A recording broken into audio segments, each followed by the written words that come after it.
किताब विपरण की रीत तो सच दा मार्ग भाग चौथा। लेखक सरदार गुरबख्श सिंह काला अफगाना। पंजवें कांड का 12वां भाग पहाड़ जिड्डा झूठ। आवाज़ गुरजंट सिंह रूपोवाली। वाहिगुरू जी का खालसा वाहिगुरू जी की फतेह। नंबर 1। सिੱਖੀ ਦੇ ਵਿਰੋਧੀਆਂ ਦੇ ਪ੍ਰਚਾਰ ਢੰਗ ਦਾ ਹੀ ਜਾਦੂ ਹੈ ਕਿ ਚੰਗੇ ਸਿਆਣੇ ਵਿਦਵਾਨ ਗੁਰਸਿੱਖ ਵੀ ਲਿਖੀ ਜਾ ਰਹੇ ਹਨ ਕਿ ਬਾਬਾ ਸ੍ਰੀ ਚੰਦ ਦਾ ਬਚਨ ਮੰਨ ਕੇ ਸ੍ਰੀ ਗੁਰੂ ਹਰਗੋਬਿੰਦ ਸਾਹਿਬ ਜੀ ਨੇ ਆਪਣੇ ਵੱਡੇ ਸਾਹਿਬਜ਼ਾਦੇ ਬਾਬਾ ਗੁਰਦਿੱਤਾ ਜੀ ਨੂੰ ਉਹਨਾਂ ਦੀ ਭੇਟਾ ਕਰ ਦਿੱਤਾ ਸੀ, ਜੋ ਸ੍ਰੀ ਚੰਦ ਜੀ ਦੇ ਪਹਿਲੇ ਚੇਲੇ ਅਤੇ ਉਹਨਾਂ ਦੀ ਥਾਂ ਉਦਾਸੀ ਮੱਤ ਦੇ ਮੁਖੀ ਬਣੇ ਸਨ। ਨੰਬਰ 2। ਮਹਾਨ ਕੋਸ਼ ਦੇ 251 ਅਤੇ 200 ਸਫ਼ੇ 'ਤੇ ਬਾਬਾ ਸ੍ਰੀ ਚੰਦ ਦਾ ਦੇਹਾਂਤ 15 ਅੱਸੂ ਸੰਮਤ 1669 ਨੂੰ ਚੰਬੇ ਦੀਆਂ ਪਹਾੜੀਆਂ ਵਿੱਚ ਰਾਵੀ ਦਰਿਆ ਦੇ ਕਿਨਾਰੇ ਹੋਇਆ ਲਿਖਿਆ ਹੈ ਅਤੇ ਇਸੇ ਗ੍ਰੰਥ ਦੇ 416 ਸਫ਼ੇ 'ਤੇ ਬਾਬਾ ਗੁਰਦਿੱਤਾ ਜੀ ਦਾ ਜਨਮ ਕੱਤਕ ਸੁਦੀ 15 ਸੰਮਤ 1670 ਨੂੰ ਪਿੰਡ ਡਰੌਲੀ ਜ਼ਿਲ੍ਹਾ ਫਿਰੋਜ਼ਪੁਰ ਵਿਖੇ ਹੋਇਆ ਲਿਖਿਆ ਹੈ। ਭਾਵ ਬਾਬਾ ਗੁਰਦਿੱਤਾ ਜੀ ਦਾ ਜਨਮ ਬਾਬਾ ਸ੍ਰੀ ਚੰਦ ਜੀ ਦੇ ਅਕਾਲ ਚਲਾਣੇ ਦੇ ਪੂਰੇ 13 ਮਹੀਨੇ ਮਗਰੋਂ ਹੋਇਆ ਹੈ। ਨੰਬਰ 3। ਸ੍ਰੀ ਗੁਰੂ ਹਰਗੋਬਿੰਦ ਸਾਹਿਬ ਨਾਮੀ ਪੁਸਤਕ, ਜੋ ਪ੍ਰਸਿੱਧ ਅੰਗਰੇਜ਼ ਇਤਿਹਾਸਕਾਰ ਲਿਖਾਰੀ M.A. ਮੈਕਾਲਫ ਨੇ ਲਿਖੀ ਹੈ ਅਤੇ ਜਿਸ ਦਾ ਅਨੁਵਾਦ ਡਾਕਟਰ ਜੋਧ ਸਿੰਘ ਜੀ ਨੇ ਕੀਤਾ ਹੈ, ਉਸ ਦੇ 9ਵੇਂ ਅਧਿਆਏ ਦੇ 76 ਸਫ਼ੇ ਉੱਤੇ ਬਾਬਾ ਗੁਰਦਿੱਤਾ ਜੀ ਦਾ ਜਨਮ ਕੱਤਕ ਦੇ ਮਹੀਨੇ ਸੰਮਤ 1670 ਬੁੱਧਵਾਰ ਰਾਤ ਨੂੰ ਹੋਇਆ ਲਿਖਿਆ ਹੈ। ਬਾਬਾ ਸ੍ਰੀ ਚੰਦ ਜੀ ਦੇ ਦੇਹਾਂਤ ਦੀ ਤਾਰੀਖ ਇਹਨਾਂ ਦੋਹਾਂ ਹੀ ਪੁਸਤਕਾਂ ਵਿੱਚੋਂ ਨਹੀਂ ਮਿਲੀ, ਸੋ ਮਹਾਨ ਕੋਸ਼ ਵਿਚਲੀ ਬਾਬਾ ਸ੍ਰੀ ਚੰਦ ਦੇ ਦੇਹਾਂਤ ਦੀ ਤਾਰੀਖ ਅਨੁਸਾਰ ਇੱਥੇ ਵੀ ਬਾਬਾ ਗੁਰਦਿੱਤਾ ਜੀ ਦਾ ਜਨਮ ਕਰੀਬ 13 ਮਹੀਨੇ ਪਿੱਛੋਂ ਹੋਇਆ ਹੀ ਬਣਦਾ ਹੈ। ਨੰਬਰ 4। ਸਾਧੂ ਸਿੰਘ ਗੋਬਿੰਦਪੁਰੀ ਦੀ ਪੁਸਤਕ ਬੜ ਜੋਧਾ ਬਹੁ ਪਰਉਪਕਾਰੀ ਦੇ 18ਵੇਂ ਅਧਿਆਏ ਸਫ਼ਾ 129 ਤੇ ਬਾਬਾ ਗੁਰਦਿੱਤਾ ਜੀ ਬਾਰੇ ਇਸ ਪ੍ਰਕਾਰ ਲਿਖਿਆ ਹੈ। ਬਾਬਾ ਗੁਰਦਿੱਤਾ ਜੀ ਗੁਰੂ ਹਰਗੋਬਿੰਦ ਸਾਹਿਬ ਦੇ ਸਭ ਤੋਂ ਵੱਡੇ ਸਾਹਿਬਜ਼ਾਦੇ ਸਨ। ਇਹਨਾਂ ਦਾ ਜਨਮ ਕੱਤਕ ਸੁਦੀ 15 ਸੰਮਤ 1670 ਵਿੱਚ ਡਰੌਲੀ ਜ਼ਿਲ੍ਹਾ ਫਿਰੋਜ਼ਪੁਰ ਵਿੱਚ ਹੋਇਆ। ਡਰੌਲੀ ਗੁਰੂ ਹਰਗੋਬਿੰਦ ਸਾਹਿਬ ਦੇ ਸਾਂਢੂ ਭਾਈ ਸਾਈਂ ਦਾਸ ਜੀ ਰਹਿੰਦੇ ਸਨ। ਪਿਤਾ ਵਾਂਗ ਭਾਈ ਗੁਰਦਿੱਤਾ ਜੀ ਤੇਗ ਦੇ ਧਨੀ ਅਤੇ ਆਤਮ ਗਿਆਨੀ ਸਨ। ਆਪ ਜੀ ਨੂੰ ਧਾਰਮਿਕ ਅਤੇ ਸ਼ਸਤਰ ਸਿੱਖਿਆ ਗੁਰੂ ਸਾਹਿਬ ਨੇ ਆਪਣੀ ਨਿਗਰਾਨੀ ਹੇਠ ਦਿੱਤੀ। ਭਾਈ ਗੁਰਦਿੱਤਾ ਜੀ ਨੇ ਚਾਰੇ ਜੰਗਾਂ ਵਿੱਚ ਗੁਰੂ ਜੀ ਦੇ ਨਾਲ ਭਾਗ ਲਿਆ ਅਤੇ ਆਪਣੀ ਵੀਰਤਾ ਦੇ ਜੌਹਰ ਦਿਖਾਏ। ਬਾਬਾ ਜੀ ਬੜੇ ਸੁਘੜ ਸਿਆਣੇ ਅਤੇ ਸਾਧੂ ਸੁਭਾਅ ਵਾਲੇ ਸਨ। ਆਪ ਜੀ ਨੂੰ ਜੋ ਵੀ ਜ਼ਿੰਮੇਵਾਰੀ ਗੁਰੂ ਜੀ ਨੇ ਸੌਂਪੀ, ਉਸ ਨੂੰ ਪਿਤਾ ਗੁਰੂ ਦਾ ਹੁਕਮ ਮੰਨ ਕੇ ਬੜੇ ਹੀ ਸੁਚਾਰੂ ਢੰਗ ਨਾਲ ਨਿਭਾਇਆ। ਜਦੋਂ ਗੁਰੂ ਜੀ ਜੋਗੀ ਰਾਜ ਬਾਬਾ ਸ੍ਰੀ ਚੰਦ ਨੂੰ ਮਿਲਣ ਬਾਠ ਗਏ ਤਾਂ ਬਾਬਾ ਗੁਰਦਿੱਤਾ ਜੀ ਵੀ ਆਪ ਜੀ ਦੇ ਨਾਲ ਸਨ। ਲੇਖਕ ਦੇ ਮਨ 'ਤੇ ਉਦਾਸੀਆਂ ਵੱਲੋਂ ਫੈਲਾਈ ਹੋਈ ਝੂਠੀ ਅਫਵਾਹ ਦਾ ਏਡਾ ਡੂੰਘਾ ਅਸਰ ਪੈ ਚੁੱਕਾ ਅਨੁਭਵ ਹੁੰਦਾ ਹੈ ਕਿ ਬਾਬਾ ਸ੍ਰੀ ਚੰਦ ਦੇ ਅਕਾਲ ਚਲਾਣੇ ਦੀ ਤਰੀਕ ਦਾ ਪਤਾ ਕਰਨ ਦੀ ਲੋੜ ਹੀ ਨਾ ਸਮਝੀ ਅਤੇ ਬਾਬਾ ਗੁਰਦਿੱਤਾ ਜੀ ਦੀ ਮਿਲਣੀ ਬਾਬਾ ਸ੍ਰੀ ਚੰਦ ਨਾਲ ਹੋਈ ਲਿਖ ਦਿੱਤੀ। ਹਾਲਾਂਕਿ ਸਾਧੂ ਸਿੰਘ ਗੋਬਿੰਦਪੁਰੀ ਜੀ ਦੀ ਪੁਸਤਕ ਮਹਾਨ ਕੋਸ਼ ਗ੍ਰੰਥ ਤੋਂ ਕਈ ਸਾਲ ਪਿੱਛੋਂ ਛਪੀ ਹੈ। ਮਹਾਨ ਕੋਸ਼ ਵਿਚਲੀ ਬਾਬਾ ਸ੍ਰੀ ਚੰਦ ਦੇ ਦੇਹਾਂਤ ਵਾਲੀ ਤਾਰੀਖ 15 ਅੱਸੂ 1669 ਅਤੇ ਗੋਬਿੰਦਪੁਰੀ ਜੀ ਵੱਲੋਂ ਲਿਖੀ ਬਾਬਾ ਗੁਰਦਿੱਤਾ ਜੀ ਦੇ ਜਨਮ ਦੀ ਤਾਰੀਖ ਤੋਂ ਵੀ ਇਹੀ ਸਿੱਧ ਹੁੰਦਾ ਹੈ ਕਿ ਬਾਬਾ ਗੁਰਦਿੱਤਾ ਜੀ ਦਾ ਜਨਮ ਬਾਬਾ ਸ੍ਰੀ ਚੰਦ ਦੇ ਅਕਾਲ ਚਲਾਣੇ ਤੋਂ ਕਰੀਬ 12 ਮਹੀਨੇ ਮਗਰੋਂ ਹੋਇਆ ਸੀ। ਨੰਬਰ 5। ਗੁਰਮੁਖ ਪਿਆਰੇ ਭਾਈ ਵੀਰ ਸਿੰਘ ਜੀ ਦੀਆਂ ਲਿਖੀਆਂ ਲਗਭਗ ਸਾਰੀਆਂ ਪੁਸਤਕਾਂ ਦਾਸ ਦੇ ਕੋਲ ਹਨ।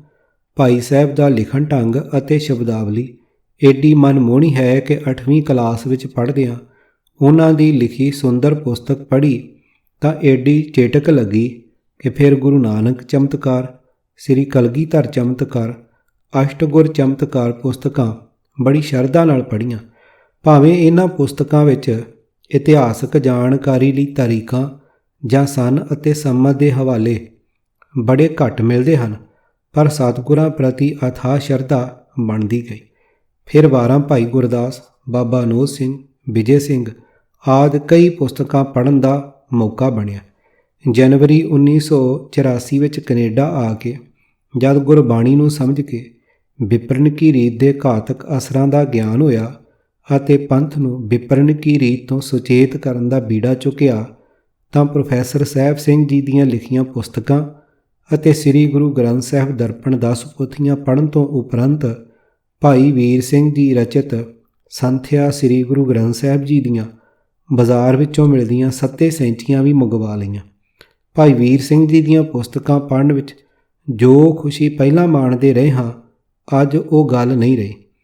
ਪਹਿਲਾਂ ਸਭ ਕੁਝ ਗੁਰਮਤਿ ਹੋ ਦਿਸਦਾ ਰਿਹਾ ਸੀ, ਪਰ ਅੱਜ ਇਹ ਗੱਲ ਵੀ ਬੜੀ ਦੁਖਦਾਈ ਲੱਗ ਰਹੀ ਹੈ ਕਿ ਸ੍ਰੀ ਕਲਗੀਧਰ ਚਮਤਕਾਰ ਵਿੱਚ ਭਾਈ ਸਾਹਿਬ ਨੇ ਹੋਰ ਸਾਖੀਆਂ ਤਾਂ ਬੜੇ ਰੌਚਕ ਅਤੇ ਪਿਆਰੇ ਢੰਗ ਨਾਲ ਬੜੇ ਵਿਸਥਾਰ ਸਹਿਤ ਲਿਖੀਆਂ ਹਨ, ਪਰ ਖੰਡੇ ਬਾਟੇ ਦੇ ਅੰਮ੍ਰਿਤ ਬਾਰੇ ਕੋਈ ਜ਼ਿਕਰ ਤੱਕ ਕਿਉਂ ਨਹੀਂ ਕੀਤਾ। ਫਿਰ ਗਗਨ ਮੰਡਲਾਂ ਤੋਂ ਫੁੱਲਾਂ ਦੀ ਵਰਖਾ, ਆਕਾਸ਼ਾਂ ਤੋਂ ਰੱਥਾਂ ਦਾ ਉਤਰਨਾ ਅਤੇ ਕਰਾਮਾਤਾਂ ਦਾ ਭਰਮ, ਵਰਾਂ ਅਥਵਾ ਅਸੀਸਾਂ ਤੋਂ ਮਿਲਦੇ ਸ਼ੁਭ ਫਲਾਂ ਦੇ ਪ੍ਰਾਪਤ ਹੋਣ ਵਾਲੀਆਂ ਅਤੇ ਸਰਾਫਾਂ ਜਾਂ ਵੱਧ ਅਸੀਸਾਂ ਤੋਂ ਭੁਗਤਣੇ ਪੈਂਦੇ ਦੁੱਖ ਤਕਲੀਫਾਂ ਦਾ, ਬ੍ਰਾਹਮਣੀ ਭਰਮਾਂ ਵਿੱਚ ਫਸਾਉਣ ਵਾਲੀਆਂ ਅਤੇ ਫਿਰ ਸੁਖਣਾ ਪੂਰੀਆਂ ਹੋਣ ਵਾਲੀਆਂ ਸਾਖੀਆਂ ਅਤੇ ਹੋਰ ਕਈ ਕੁਝ ਗੁਰਮਤਿ ਵਿਰੋਧੀ ਹੋ ਦਿਸਿਆ।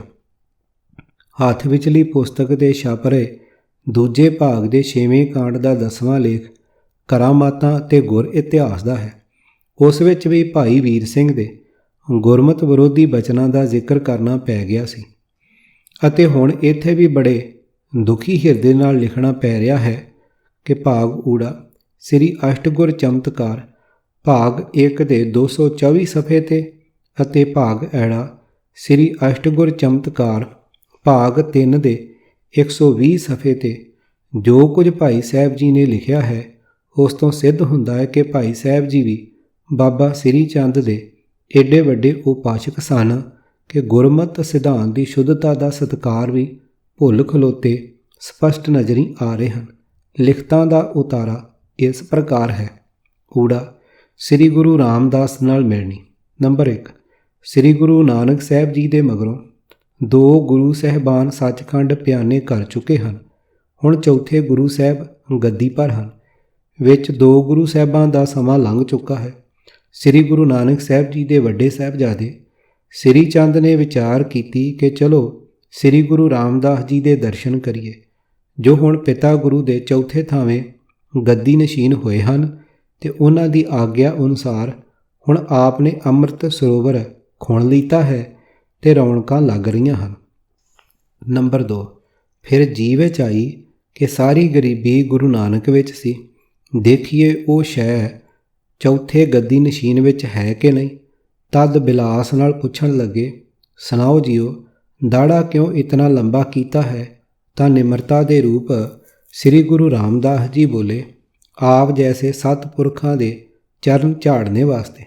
ਜਦ ਬਾਬਾ ਸ੍ਰੀ ਚੰਦ ਜੀ ਵਿਦਾ ਹੋਏ, ਤਦ ਸ੍ਰੀ ਗੁਰੂ ਨਾਨਕ ਸਾਹਿਬ ਦੇ ਸਾਹਿਬਜ਼ਾਦੇ ਤੇ ਗੁਰੂ ਘਰ ਨਾਲ ਮਿਲਾਪ ਵਿੱਚ ਹੋ ਗੁਜ਼ਰੇ ਬਜ਼ੁਰਗ ਸਤਿਪੁਰਖ ਸਮਝ ਕੇ ਹੋਰ ਸਤਸੰਗ ਕੀਤਾ। ਨੰਬਰ 3, ਇੱਕ ਘੋੜਾ ਤੇ 500 ਰੁਪਇਆ ਵੀ ਦਿੱਤਾ।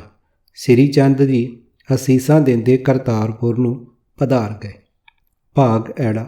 ਨੰਬਰ 1, ਜਦੋਂ 6ਵੇਂ ਸਤਿਗੁਰਾਂ ਦੇ 5 ਪੁੱਤਰ ਹੋ ਗਏ ਸੇ, ਇਹ ਤਦੋਂ ਦੀ ਵਾਰਤਾ ਹੈ। ਸ੍ਰੀ ਗੁਰੂ ਨਾਨਕ ਦੇਵ ਜੀ ਦੇ ਵੱਡੇ ਸੁਪੁੱਤਰ ਸ੍ਰੀ ਚੰਦ ਜੀ ਸੇ, ਜਿਨ੍ਹਾਂ ਨੇ ਉਦਾਸੀ ਸੰਪਰਤਾ ਤੋਰੀ ਸੀ, ਜੋ ਆਪ ਜਤੀ ਰਹੇ ਸੇ, ਤੇ ਜਿਨ੍ਹਾਂ ਤੋਂ ਬਾਬਾ ਗੁਰਦਿੱਤਾ ਜੀ ਨੂੰ ਗੱਦੀ ਮਿਲੀ ਤੇ ਅੱਗੋਂ ਵਿਰਕਤ ਤੇ ਜਤੀ ਸਾਧੂਆਂ ਦੀ ਸੰਪਰਦਾ ਟੁਰੀ ਸੀ। ਜਿਵੇਂ ਬੁੱਧ ਦੇ ਭਿੱਖੂ ਸੰਨਿਆਸ ਮਤ ਦੇ ਸੰਨਿਆਸੀ, ਤਿਵੇਂ ਸ੍ਰੀ ਚੰਦ ਜੀ ਦੇ ਉਦਾਸੀ ਸਾਧੂ। ਆਪ ਜੀ ਦੀ 100 ਬਰਸ ਤੋਂ ਉੱਪਰ ਆਰਬਲਾ ਹੋ ਗਈ। ਤਦ ਆਪ ਨੂੰ ਆਪਣੀ ਗੱਦੀ ਦੇ ਯੋਗ ਸੱਜਣ ਦੀ ਢੂੰਡ ਹੋਈ। ਸਾਰੇ ਲੱਭ ਕੇ ਆਪ ਦੀ ਨਜ਼ਰ ਗੁਰੂ ਘਰ 'ਤੇ ਹੀ ਠਹਿਰੀ ਕਿ ਜਿੱਥੇ ਗੁਰੂ ਨਾਨਕ ਦੀ ਖੁਸ਼ੀ ਗਈ ਹੈ, ਉੱਥੇ ਹੀ ਨਾਮ ਦਾ ਰਸੀਆ ਜਗਤ ਸੁਖੀ ਕਰਨਹਾਰ ਕੋਈ ਲੱਭੇਗਾ। ਇਹ ਸੋਚ ਕਰਕੇ ਆਪ ਨੇ ਗੁਰੂ ਹਰਗੋਬਿੰਦ ਸਾਹਿਬ ਪਾਸ ਆ ਕੇ ਇੱਕ ਪੁੱਤਰ ਦੀ ਜਾਚਨਾ ਕੀਤੀ। ਤਦ ਸ੍ਰੀ ਗੁਰੂ ਜੀ ਨੇ ਜੇਠਾ ਪੁੱਤਰ ਸਾਹਮਣੇ ਕਰਕੇ ਕਿਹਾ ਕਿ ਆਪ ਸ੍ਰੀ ਗੁਰੂ ਨਾਨਕ ਸਾਹਿਬ ਜੀ ਦੇ ਵੱਡੇ ਪੁੱਤਰ ਹੋ ਸਾਨੂੰ ਆਪ ਦਾ ਮਾਣ ਤੇ ਆਦਰ ਹੈ। ਇਹ ਜੇਠਾ ਬੱਚਾ ਹਾਜ਼ਰ ਹੈ, ਹੋਰ ਚਾਹੋ ਤਾਂ ਸਾਰੇ ਹਾਜ਼ਰ ਹਨ। ਨੰਬਰ 2, ਸ੍ਰੀ ਚੰਦ ਜੀ ਹੱਸ ਪਏ ਤੇ ਬੋਲੇ, ਸ੍ਰੀ ਗੁਰੂ ਨਾਨਕ ਸਾਹਿਬ ਜੀ ਸਭ ਕੁਝ ਆਪ ਨੂੰ ਦੇ ਗਏ ਹਨ, ਆਪ ਉਹਨਾਂ ਦਾ ਰੂਪ ਹੋ। ਨੰਬਰ 3, ਮੇਰੇ ਪਾਸ ਇਹ ਟੋਪੀ ਹੈ ਤੇ ਉਦਾਸ ਸੰਪਰਦਾ ਦੀ, ਜੋ ਅਸਾਂ ਟੋਰੀ ਹੈ ਵਾਂਗ ਡੋਰ ਹੈ। ਸੋ ਮੈਂ ਇਸ ਨਾਮ ਰਸੀਏ ਆਪ ਦੇ ਪਿਆਰੇ ਲਾਲ ਨੂੰ ਦਿੰਦਾ ਹਾਂ। ਉਦਾਸ ਸੰਪਰਦਾ ਇਸ ਤੋਂ ਹੁਣ ਵਧੇਗੀ, ਇਸ ਦੇ ਅੱਗੇ ਨਿਵੇਂਗੀ ਅਰ ਇਸ ਦਾ ਆਗਿਆ ਵਿੱਚ ਟੁਰੇਗੀ। ਇਹ ਕਹਿ ਕੇ ਟੋਪੀ ਪਹਿਨਾ ਦਿੱਤੀ ਤੇ ਆਖਿਆ ਕਿ ਬਰਖੁਰਦਾਰ, ਤੁਸੀਂ ਹੁਣ ਬਾਬੇ ਹੋਏ। ਸ੍ਰੀ ਗੁਰੂ ਜੀ ਦੀ ਰਜ਼ਾ ਵਿੱਚ ਆਪ ਜੀ ਦੇ ਪਿਤਾ ਜੀ ਗੁਰੂ ਰੂਪ ਹੋ ਕੇ ਨਾਮ ਦਾ ਛਤਰ ਝੁਲਾ ਰਹੇ ਹਨ। ਤੁਸੀਂ ਤਿਆਗੀਆਂ ਜਗਤ ਤੋਂ ਉਪਰਾਮੀਆਂ ਸੰਤਾਂ ਦੇ ਜ਼ਰੀਏ ਸਤਨਾਮ ਦਾ ਝੰਡਾ ਝੁਲਾਓ। ਤਦੋਂ ਤੋਂ ਇਹਨਾਂ ਦਾ ਨਾਮ ਬਾਬਾ ਗੁਰਦਿੱਤਾ ਜੀ ਹੋਇਆ। ਇਸ ਪ੍ਰਕਾਰ ਸ੍ਰੀ ਚੰਦ ਨੇ ਆਪਣੀ ਸੰਪਰਦਾ ਵੀ ਸਤਿਗੁਰਾਂ ਦੇ ਅਨੁਸਾਰੀ ਕਰ ਦਿੱਤੀ। ਫਰਕ ਕੇਵਲ ਇਹ ਰਹਿ ਗਿਆ ਕਿ ਤਿਆਗ ਵੈਰਾਗ ਦੇ ਤਰੀਕੇ ਨਾਲ ਗ੍ਰਸਥ ਤੋਂ ਉਪਰਾਮ ਰੱਖ ਕੇ ਉਪਦੇਸ਼ ਕਰਨਹਾਰ ਸੰਪਰਦਾ ਨਾਮ ਰਸੀਆਂ ਦੇ ਪ੍ਰਚਾਰ ਦਾ ਤਰੀਕਾ ਇਉਂ ਰਿਹਾ, ਔਰ ਇਸ ਡਰ ਕਰਕੇ ਕਿ ਇਹ ਵੱਖਰਾ ਮਤ ਨਾ ਬਣ ਜਾਏ ਤੇ ਗੁਰਗੱਦੀ ਦੇ ਉਲਟ ਨਾ ਟੁਰ ਪਏ। ਸ੍ਰੀ ਚੰਦ ਜੀ ਗੁਰੂ ਅੰਗਦ ਜੀ ਦੇ ਮਗਰੋਂ ਹਰ ਗੁਰੂ ਨੂੰ ਮਿਲਦੇ ਰਹੇ ਤੇ ਉਹਨਾਂ ਦੀ ਵਡਿਆਈ ਮੰਨਦੇ ਰਹੇ। ਸ੍ਰੀ ਗੁਰੂ ਰਾਮਦਾਸ ਜੀ ਦੇ ਮੇਲੇ ਦੀ ਕਥਾ ਵਿਦਿਤ ਹੀ ਹੈ ਤੇ ਹੁਣ ਗੁਰੂ ਅੰਸ਼ ਦਾ ਜੇਠਾ ਪੁੱਤਰ ਆਪਣੀ ਸੰਪਰਦਾ ਦਾ ਆਗੂ ਤੇ ਸਿਰ ਕਰਦਾ ਥਾਪ ਕੇ ਉਸ ਡਰ ਨੂੰ ਮੇਟ ਦਿੱਤਾ। ਬਾਬੇ ਗੁਰਦਿੱਤੇ ਤੋਂ ਅੱਗੇ 4 ਧੂਣੇ ਅਰਥਾਤ ਮਹੰਤੀ ਦੀਆਂ ਗੱਦੀਆਂ ਤੇ ਸਾਰੀ ਉਦਾਸ ਸੰਪਰਦਾ ਤੇ ਜਥੇਬੰਦੀ ਟੁਰੀ। ਪਰ ਉਦਾਸੀ ਸ੍ਰੀ ਗੁਰੂ ਗ੍ਰੰਥ ਸਾਹਿਬ ਜੀ ਦੇ ਉਪਾਸ਼ਕ ਸਾਰੀਆਂ ਪਾਤਸ਼ਾਹੀਆਂ ਦੀ ਅਰਦਾਸ ਸੋਧਣ ਵਾਲੇ ਤੇ ਹਰ ਗੁਰੂ ਨੂੰ ਅਵਤਾਰ ਤੇ ਵੱਡਾ ਮੰਨਣ ਵਾਲੇ ਰਹੇ। 10ਵੇਂ ਪਾਤਸ਼ਾਹ ਦੇ ਯੁੱਧਾਂ ਵਿੱਚ ਕਿਰਪਾਲ ਉਦਾਸੀਆਂ ਦਾ ਸ੍ਰੀ ਮਹੰਤ ਜੰਗ ਵਿੱਚ ਸ਼ਰੀਕ ਹੋਇਆ ਔਰ ਉਸਨੇ ਇੱਕ ਭਾਰੀ ਸ਼ਤਰੂ ਨੂੰ ਮਾਰਿਆ। ਸਿੱਖ ਸਰਦਾਰਾਂ ਤੇ ਰਾਜਿਆਂ ਵੱਲੋਂ ਉਦਾਸੀਆਂ ਨੂੰ ਜਾਗੀਰਾਂ ਤੇ ਵਜ਼ੀਫੇ ਮਿਲਦੇ ਰਹੇ।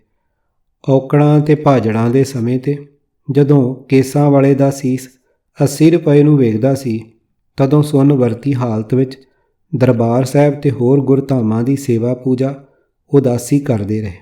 ਲੰਕਾ ਤੇ ਹੋਰ ਟਾਪੂਆਂ ਤੱਕ ਸਤਨਾਮ ਦਾ ਝੰਡਾ ਚਲਾਉਣ ਦੀ ਸੇਵਾ ਤੇ ਸ੍ਰੀ ਗੁਰੂ ਗ੍ਰੰਥ ਸਾਹਿਬ ਦੇ ਅਸਥਾਪਨ ਕਰਨ ਦੀ ਸੇਵਾ ਇਹਨਾਂ ਸੰਤਾਂ ਨੇ ਹੀ ਕੀਤੀ।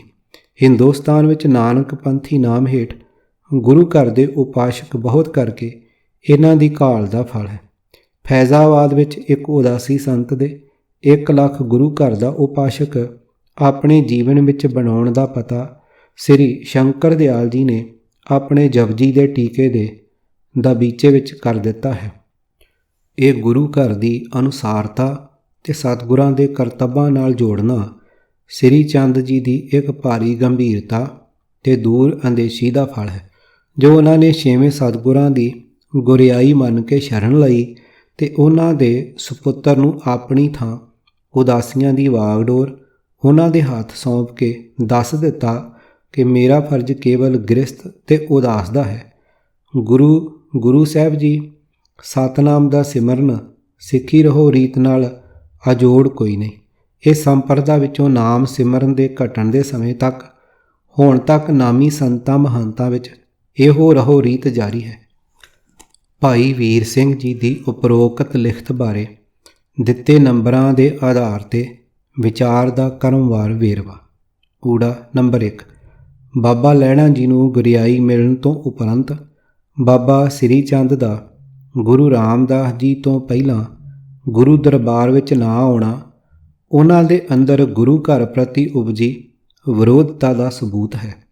ਨੰਬਰ 2, ਕ੍ਰੋਧ ਗ੍ਰਸੀ ਈਰਖਾ ਦੇ ਕਾਰਨ ਸਤਿਗੁਰਾਂ ਦੀ ਗੁਰਿਆਈ ਦਾ ਵੈਰੀ ਬਣ ਕੇ ਗੁਰਮਤਿ ਦੀ ਵਿਰੋਧਤਾ ਦਾ ਝੰਡਾ ਫੜ ਕੇ ਘਰੋਂ ਨਿਕਲੇ ਬਾਬਾ ਸ੍ਰੀ ਚੰਦ ਦੇ ਮਨ ਵਿੱਚ ਗੁਰੂ ਘਰ ਨਾਲ ਸੁਲ੍ਹਾ ਸਫਾਈ ਦਾ ਵਿਚਾਰ ਆਉਣਾ ਬੜੀ ਸ਼ਲਾਘਾਯੋਗ ਗੱਲ ਸੀ, ਬੜਾ ਵੱਡਾ ਪਰਿਵਰਤਨ ਸੀ। ਪਰ ਬਾਬਾ ਸ੍ਰੀ ਚੰਦ ਜੀ ਇਹ ਨਹੀਂ ਸਨ ਭੁੱਲੇ ਹੋਏ ਕਿ ਉਹਨਾਂ ਦੇ ਪਿਤਾ ਸ੍ਰੀ ਗੁਰੂ ਨਾਨਕ ਸਾਹਿਬ ਜੀ ਨੇ ਆਪਣਾ ਦਾੜਾ ਅਤੇ ਕੇਸ ਸੁੱਚੇ ਰੱਖੇ ਸਨ। ਉਹਨਾਂ ਦਾ ਦਾੜਾ ਵੀ ਪੂਰਾ ਭਰਵਾਂ ਅਤੀ ਸੁੰਦਰ ਸੀ ਅਤੇ ਫਿਰ ਸਤਿਗੁਰਾਂ ਦਾ ਕੇਸਾਂ ਨਾਲ ਇੰਨਾ ਪਿਆਰ ਸੀ ਕਿ ਉਹ ਪਰਮਾਤਮਾ ਨੂੰ ਵੀ ਸੋਹਣੇ ਨੱਕ ਅਤੇ ਲੰਬੇ ਕੇਸਾਂ ਵਾਲਾ ਹੀ ਚਿਤਵਦੇ ਸਨ। ਜਥਾ ਸੋਹਣੇ ਨੱਕ, ਦਿਲ ਲੰਬੜੇ ਵਾਲਾ। ਪੰਨਾ 567। ਆਪਣੇ ਪਿਤਾ ਦੀ ਗੱਦੀ 'ਤੇ ਬਿਰਾਜਮਾਨ ਪਿਤਾ ਸਰੂਪ ਚੌਥੇ ਗੁਰੂ ਨਾਨਕ ਸਾਹਿਬ ਸ੍ਰੀ ਗੁਰੂ ਰਾਮਦਾਸ ਜੀ ਨੂੰ ਇਹ ਕਹਿਣਾ ਕਿ ਤੂੰ ਦਾੜਾ ਏਡਾ ਲੰਬਾ ਕਿਸ ਕਾਰਨ ਕੀਤਾ ਹੈ, ਬੜੀ ਸਖਤ ਗੁਸਤਾਖੀ ਸੀ। ਕੇਸਾਂ ਨਾਲ ਸਖਤ ਘਿਰਣਾ ਰੱਖਣ ਵਾਲਾ, ਬੜਾ ਹੀ ਕੱਟੜਵਾਦੀ ਅਤੇ ਤੰਗ ਦਿਲ ਹਿੰਦੂ ਜਾਂ ਮੁਸਲਮਾਨ ਹੀ ਅਜਿਹੇ ਬਚਨ ਬੋਲ ਸਕਦਾ ਸੀ। ਸ਼ਾਇਦ ਇਹਨਾਂ ਉਦਾਸੀਆਂ ਦੀ ਹੀ ਤੰਗ ਦਿਲੀ ਤੋਂ ਹਿੰਦੂਆਂ ਨੇ ਕੇਸਾਂ ਨੂੰ ਮਖੌਲ ਕਰਨਾ ਸਿੱਖਿਆ ਅਤੇ ਖਾਲਸਾ ਜੀ ਨੂੰ ਪੁੱਠਿਆਂ ਵਾਲਾਂ ਵਾਲੇ ਕਹਿਣਾ ਸ਼ੁਗਲ ਬਣਾ ਲਿਆ ਅਤੇ ਹਿੰਦੂਆਂ ਤੋਂ ਹੀ ਇਹ ਤਰਕਮਈ ਬਚਨ ਬੋਲਣੇ ਮੁਸਲਮਾਨਾਂ ਨੇ ਵੀ ਸਿੱਖ ਲਏ। ਸ੍ਰੀ ਚੰਦ ਜੀ ਦੇ ਇਹ ਬਚਨ ਸਪਸ਼ਟ ਤੌਰ 'ਤੇ ਸਿੱਧ ਕਰਦੇ ਹਨ ਕਿ ਰੁੰਡ ਮੁੰਡ ਬਾਬਾ ਜੀ ਸਿੱਖੀ ਸਰੂਪ ਦੇ ਵੈਰੀ ਸਨ।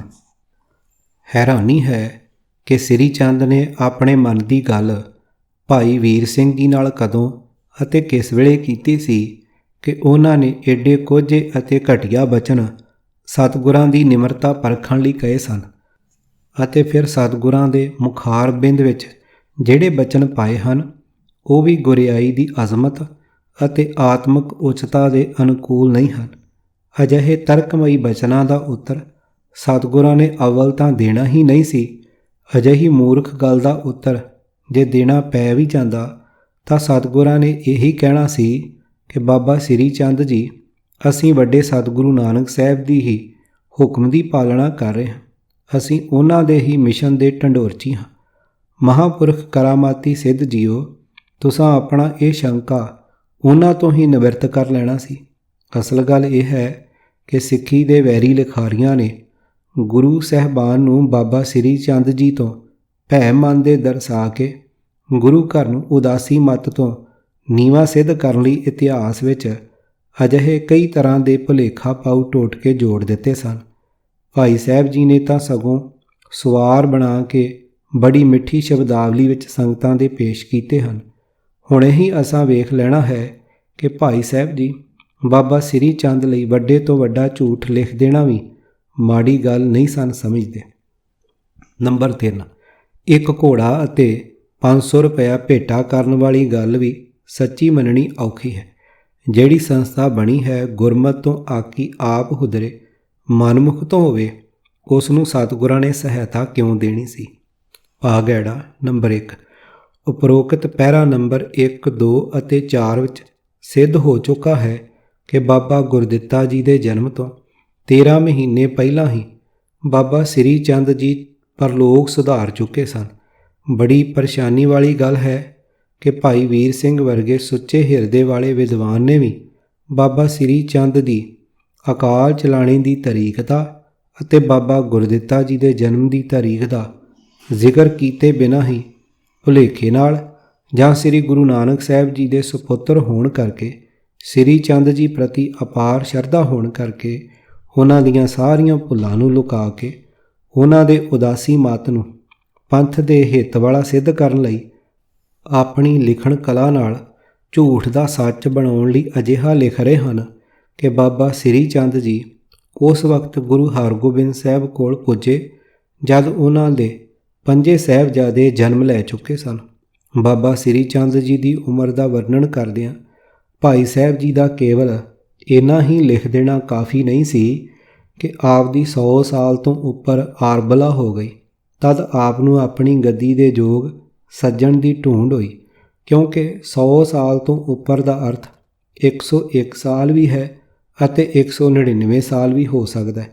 ਉਪਰੋਕਤ ਵਰਣਨ ਆਂਕੜਿਆਂ ਅਨੁਸਾਰ ਬਾਬਾ ਸ੍ਰੀ ਚੰਦ ਜੀ 118 ਸਾਲ ਦੇ ਹੋ ਕੇ ਪਰਲੋਕ ਸੁਧਾਰੇ ਸਨ।